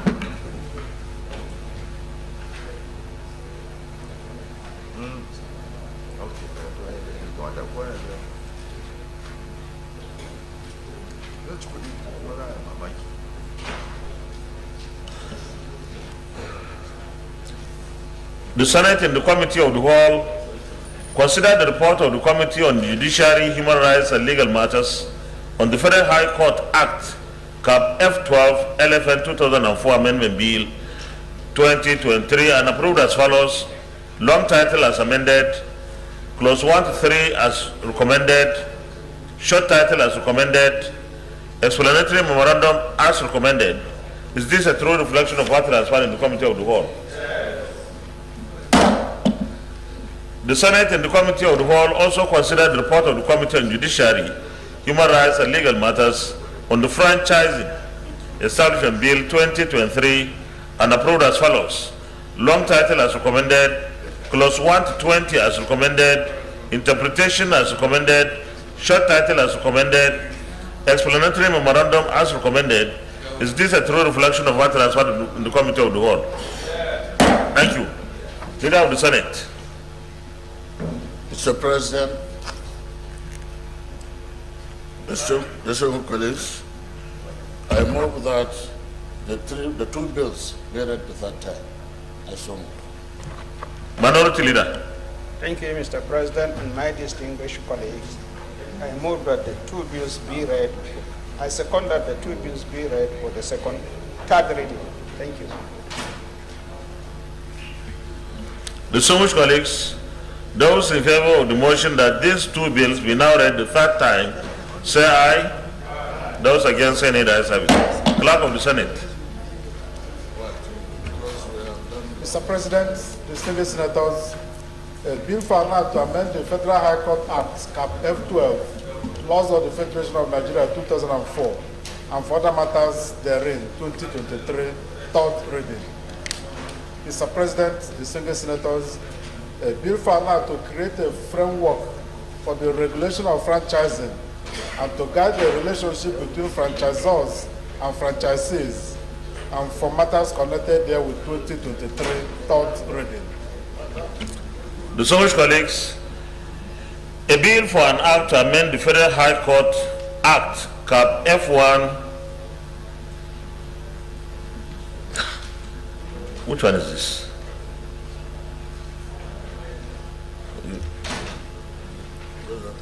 Come.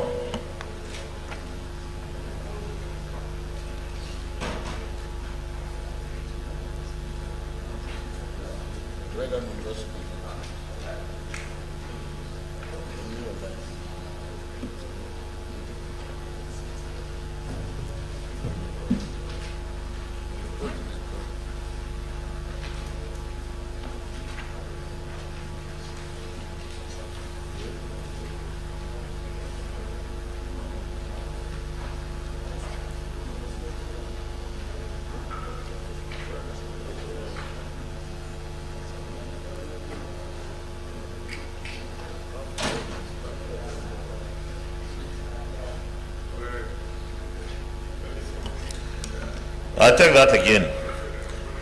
A bill for an act to amend the Federal High Court Act, Cap F12, Laws of the Federation of Nigeria 2004, and for other matters therein, 2023, third reading taken, and the bill is passed.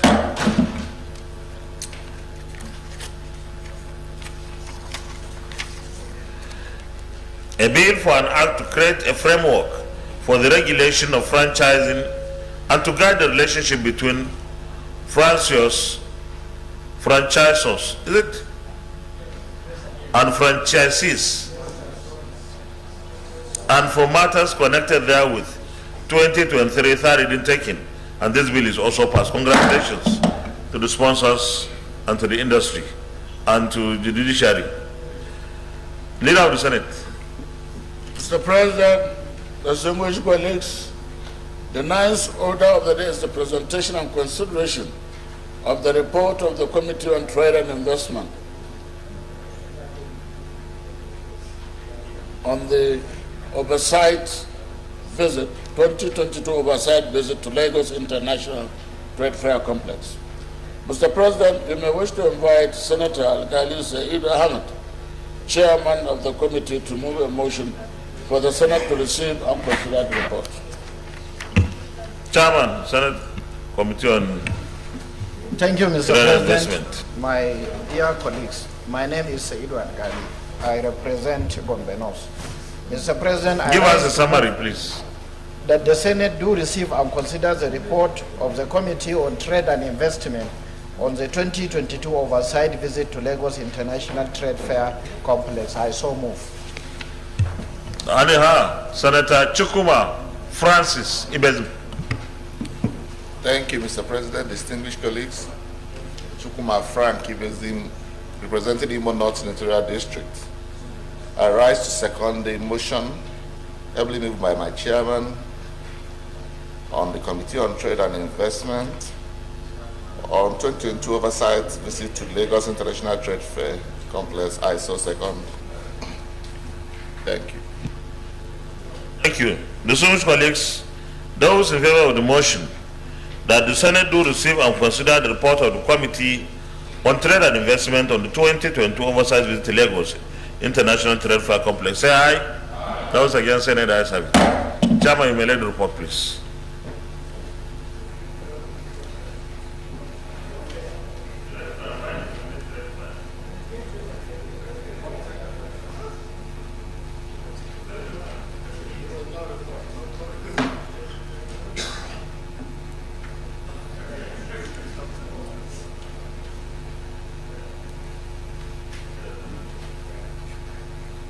Senator Nume, I appreciate your contribution. You may present your report now. Mr. President, my distinguished colleagues, introduction. In exercise of the powers conferred on the committee under Section 88 of the Constitution of the Federal Republic of Nigeria 1999 as amended, and Chapter 13, Rule 60, Senate Standing Order 2022 as amended, the Committee on Trade and Investment conducted oversight visit to Lagos International Trade Fair Complex on 26 August 2022 to evaluate and assess its performance consistent with the mandate under the Lagos International Trade Fair Complex Management Board Act Cap L2 laws of the Federation of Nigeria 2004. Objective of the oversight: to ensure effective utilization of the powers of the governing board of the trade fair complex to drive the process of national economic development using the complex as veritable instrumental tool. Evaluate the performance of the trade fair complex in the context of current economic realities that require significant input of revenue generating agencies in supporting increased flow of funds into the federation account. Assess the functionality of the trade fair complex in maintaining existing business, collaboration with related corporate bodies, attraction of capacity development program, and ensuring the innovation of modern business ideas to make the complex economically enterprising as a world-class facility. Identify the challenges that directly or indirectly mitigate against its fiscal expansion, commercial visibility, and corporate efficiency in achieving the objective for which it was set up, consistent with its legal framework, and assess the status of 2022 budget implementation in preparation of the 2023 approaching budget defense. Mr. President, let me go to findings. The findings: A, the visibility and the functionality of the International Trade Fair Complex has become low in recent times as a result of reduced conduct of international trade fair and infrastructural gap that clearly indicate the need to expand the complex to accommodate more investors to boost its potential enterprise. Increased flow of revenue due to multiple factors ranging from uncertainties of lease agreement between the complex and leases to huge infrastructural gap despite an expansion opportunity that will accommodate more traded manufacturers and varied classes of businesses. The Lagos International Trade Fair Complex is being funded under the national budget, while its revenue is remitted directly to the federal government through the Treasury Single Account, TSA. Absence of modern facilities, installation, and devices that are needed to enhance visibility of the complex and generate more revenue to the government. These include, not limited to public toilet, bathroom, public waste bin, digital billboards, and e-commerce website, to mention but a few. Inadequate collaboration with relevant commercial enterprises, locally and internationally, to boost the business for complex due to limited operating environment. Based on several requests by stakeholders appealing to the management of the complex for expansion of their premises to accommodate the over-increasing demand of MSMEs of the initial land leased to them several years ago, which has naturally descended to congestion. There is over 100 hectares of underdeveloped land as integral part of the entire complex, of which the management of the complex requested to lease 20 hectares The released 20 hectares should be leased out of the 100, while the remaining 80 hectares or thereabout should be left for exhibition during trade fair complex and future purposes. Around 2018, the concession of the BPE was terminated by the federal government due to apparent failure of the concessionaires with a huge unsettled debt of about 6.5 billion naira to the federal government. The revenue profile of the complex was about 800 million annually under the management of the complex. Between 2019 to date, the revenue dropped drastically to about 300 million due to effect of COVID-19 pandemic, an obvious embargo on the BP on limited renewal of term of leases from 25 to 6 months. If the complex is expanded to build more structure and accommodate more investors, the revenue profile is estimated to rise to over 1 billion naira annually, especially with innovation in construction and installation of provision of modern facilities, which the management has designed to undertake. Recommendations. Mr. President, my distinguished colleagues, in the light of the foregoing findings and challenges, the committee recommends as follows: that the Honorable Minister of Trade and Investment should be directed to facilitate the grant of approval for the Management Board of Lagos International Trade Fair Complex to lease 20 out of 100 hectares of land within the complex to prospective investors pursuant to Section 20 of the Lagos International Trade Fair Complex Act Cap L2 laws of the Federation of Nigeria 2004 to enable the board exercise its functions under Section 4B, and I quote, to develop additional infrastructure and facilities which will enhance the economic and commercial tourism potentials of the complex, unquote. Direct the management of the Lagos International Trade Fair Complex to submit comprehensive infrastructural development plan, revenue generation plan, and any relevant information that will facilitate the grant of the approval to utilize 20 hectares land within the complex to be leased to prospective investors under realistic, sustainable, and economically attractive terms and conditions to boost the revenue generation of the complex for remittance to the federal government.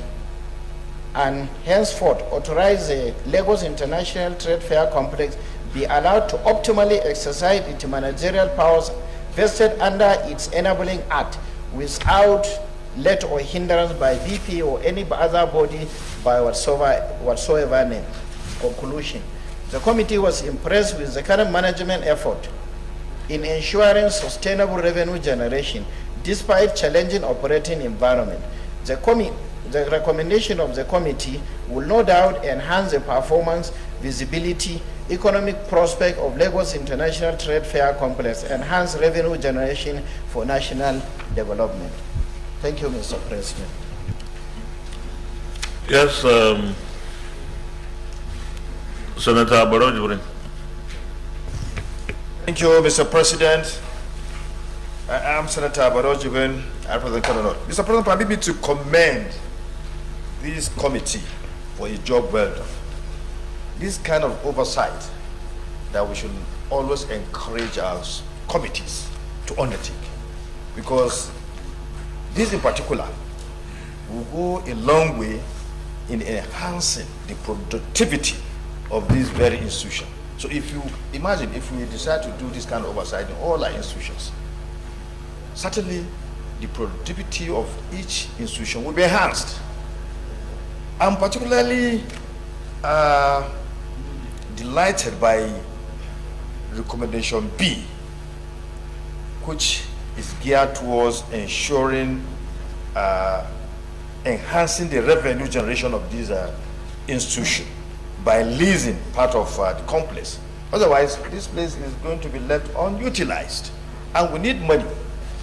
We need to increase our revenue. This is another revenue loophole. I mean, it's a kind of money that is there but not utilized.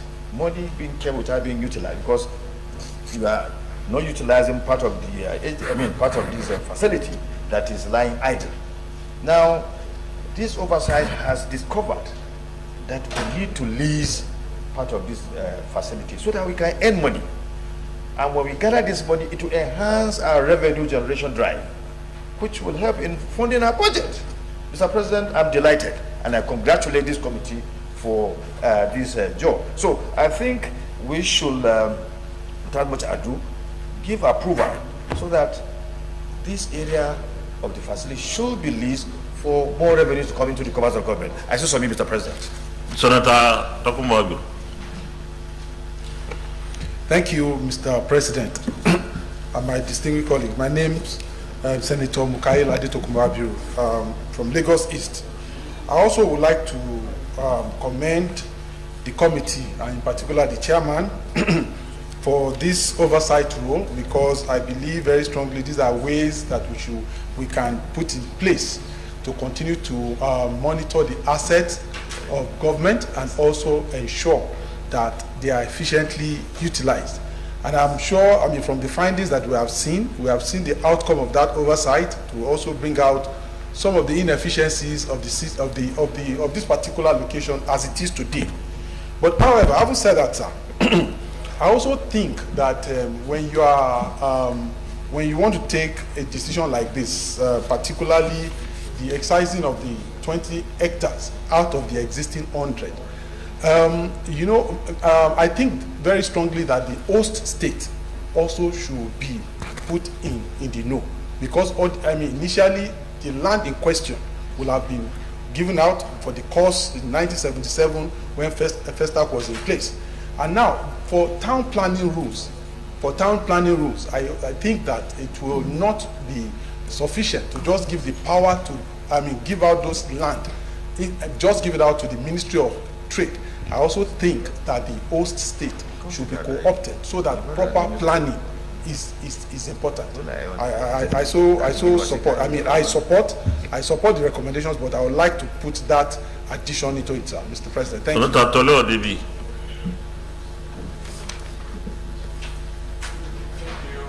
Mr. President, my very able distinguished colleagues, let me lend my voice to these very important report. I'm also a member of the Trade and Investment Committee, and I can attest to the fact that visiting the trade complex was a very sobering experience.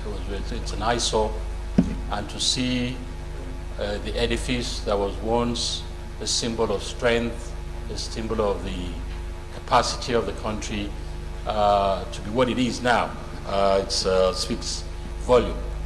But I haven't said that. I think in initiating these kind of revenue opportunities and generation, I totally agree with my colleague here that a collaboration probably with the state government would probably be the best, because if you look at what had happened to the National Theatre in Lagos, you'll see that it was a collaboration between the private sector and the state government and quite a few other people, and they were able to maximize and get the very best out of it. If we leave it to just the civil servants and people that are working there to just lease it out haphazardly with no planning, it can also become what we are hoping it shouldn't be. So I think, yes, it's a good idea, it's a good plan.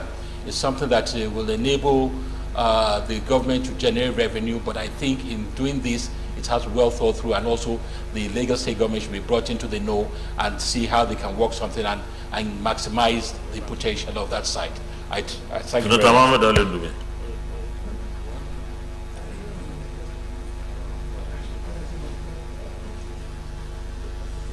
Thank you, Mr. President. I'm Senator Alindube, representing Borno South.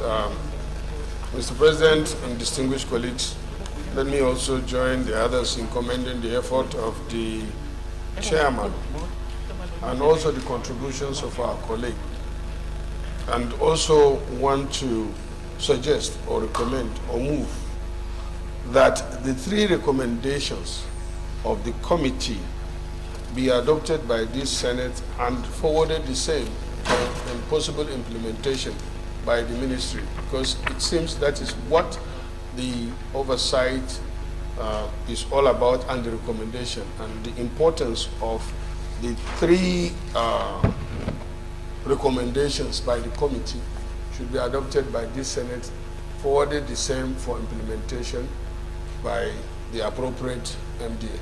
Thank you. Distinguished Senator Francis Adenigba Fadausi.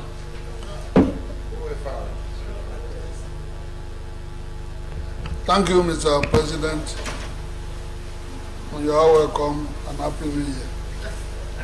My name remains Senator Francis Adenigba Fadausi. I represent the good people of Osun East. I'm happy today that the current chairman has achieved what we have been pushing since all these years, and that a lot of roads have been on ground in that particular place. Trade Fair International, that is Lagos, is of international standard. But today, it's a carcass. And with the effort of removing only 20 out of 100 hectares is a good process. Leasing out. A lot of landed properties have been taken over there illegally. And we are still going to look into that to know how we are going to generate revenue into the federal government covers. The hotel is there, nobody there, and it's being occupied by Arabs. On the expanse of the field, you have a big football field, which is supposed to be leased out to generate enough fund. On the basis of this, the committee has done well, and I thereby support the move to lease out many so that you can have a lot of revenue from that side that has been wasted for the past years. Thank you, Mr. President. Senator Abiodun. Thank you very much, Mr. President, distinguished colleagues. I remain Biodun Olujimi, Ekiti South. Mr. President, let me congratulate the chairman of the committee and members of the committee. This is what oversight should be about. And this report is very good for all of us. The Trade Fair Center, the Lagos International Trade Fair Center, used to be an edifice that we're all very proud of, but is now almost moribund. And there is a need to pick it up and make it what it should be.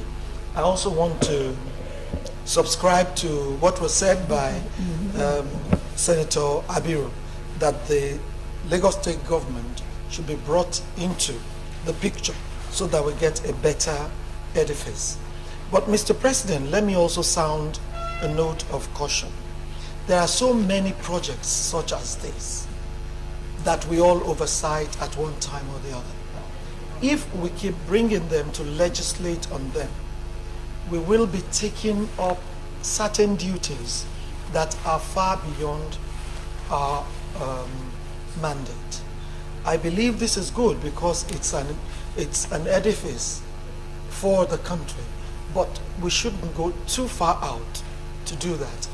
What I believe we should do is ask the government to have a task force of sorts that will look into all these edifices and be able to bring in reports and compel people within the ministries and parastatals that should look after them to do same.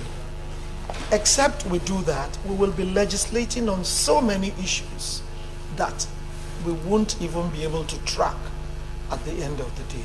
I commend this effort and I commend this report, but going forward, there's a need for us to have an all-encompassing situation rather than single them out.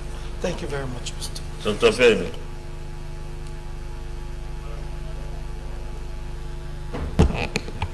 Thank you, Mr. President. Mr. President, I also join in commending the efforts of this committee. And in doing that, I just want to also emphasize on the need to bring Lagos State government into this. I also see a contradiction to a very large extent between prayer number A and prayer number C. What do I mean? In the first instance, Mr. President, prayer A asking that the Honorable Minister of Industry be directed to facilitate the grant of approval to the management of the trade fair to lease at least 20 out of 100 hectares of land within the complex to prospective investors.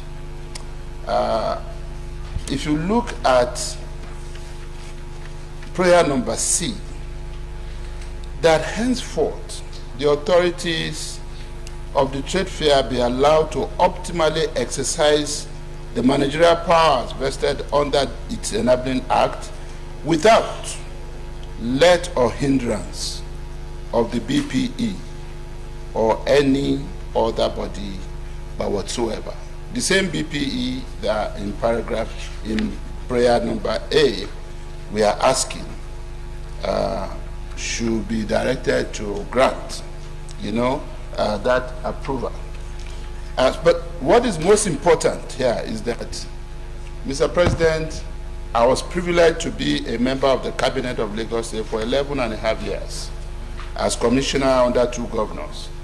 And during these years, I knew there were a lot of issues regarding property management, and there were matters before virtually all the strata of court, including the Supreme Court, on all of these issues. So in order to ensure that, we don't have any fallback that we'll have to begin to deal with, at some point, I believe it's important that all critical stakeholders are brought on board in trying to ensure that we realize the objective of this report. Thank you, Mr. President. Okay, we go to the recommendations. Those in favor that those in favor of recommendation 1, those in favor of recommendation A, say aye. Those against say no, nay. Ayes have it. Recommendation B. Recommendation B.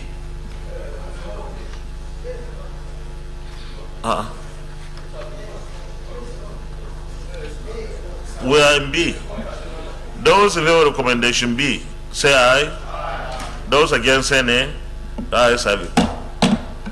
Recommendation C. Those in favor of recommendation C, say aye. Those against say nay. The ayes have it. Thank you very much.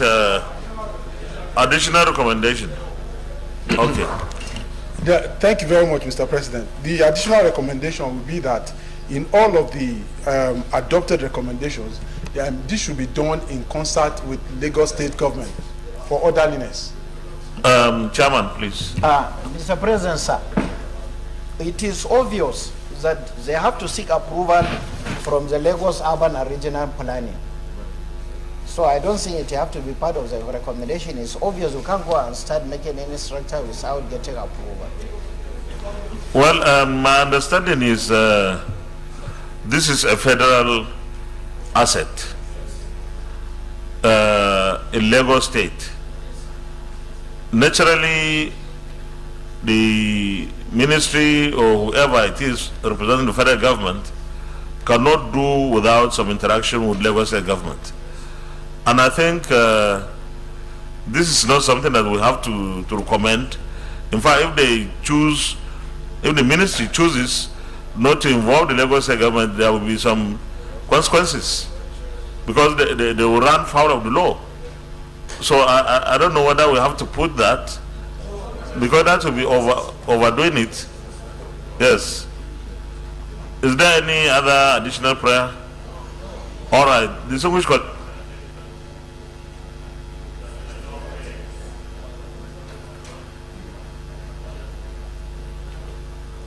It has been a long day. We are standing down the concurrence Leader of the Senate, Plenary Legislative Day, please. Standing down to concurrence, because we still have something. Okay, Mr. President, distinguished colleagues, I move that all the remaining items in the order paper be stood down to another legislative day. Minority Leader.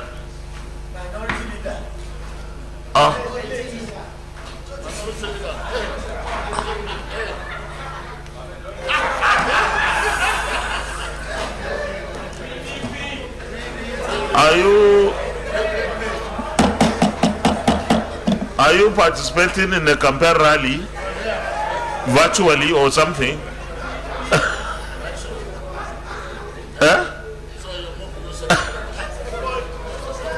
Thank you, Mr. President, and my distinguished colleagues. I second the motion heavily moved by the leader. I so second. Thank you very much, Minority Leader.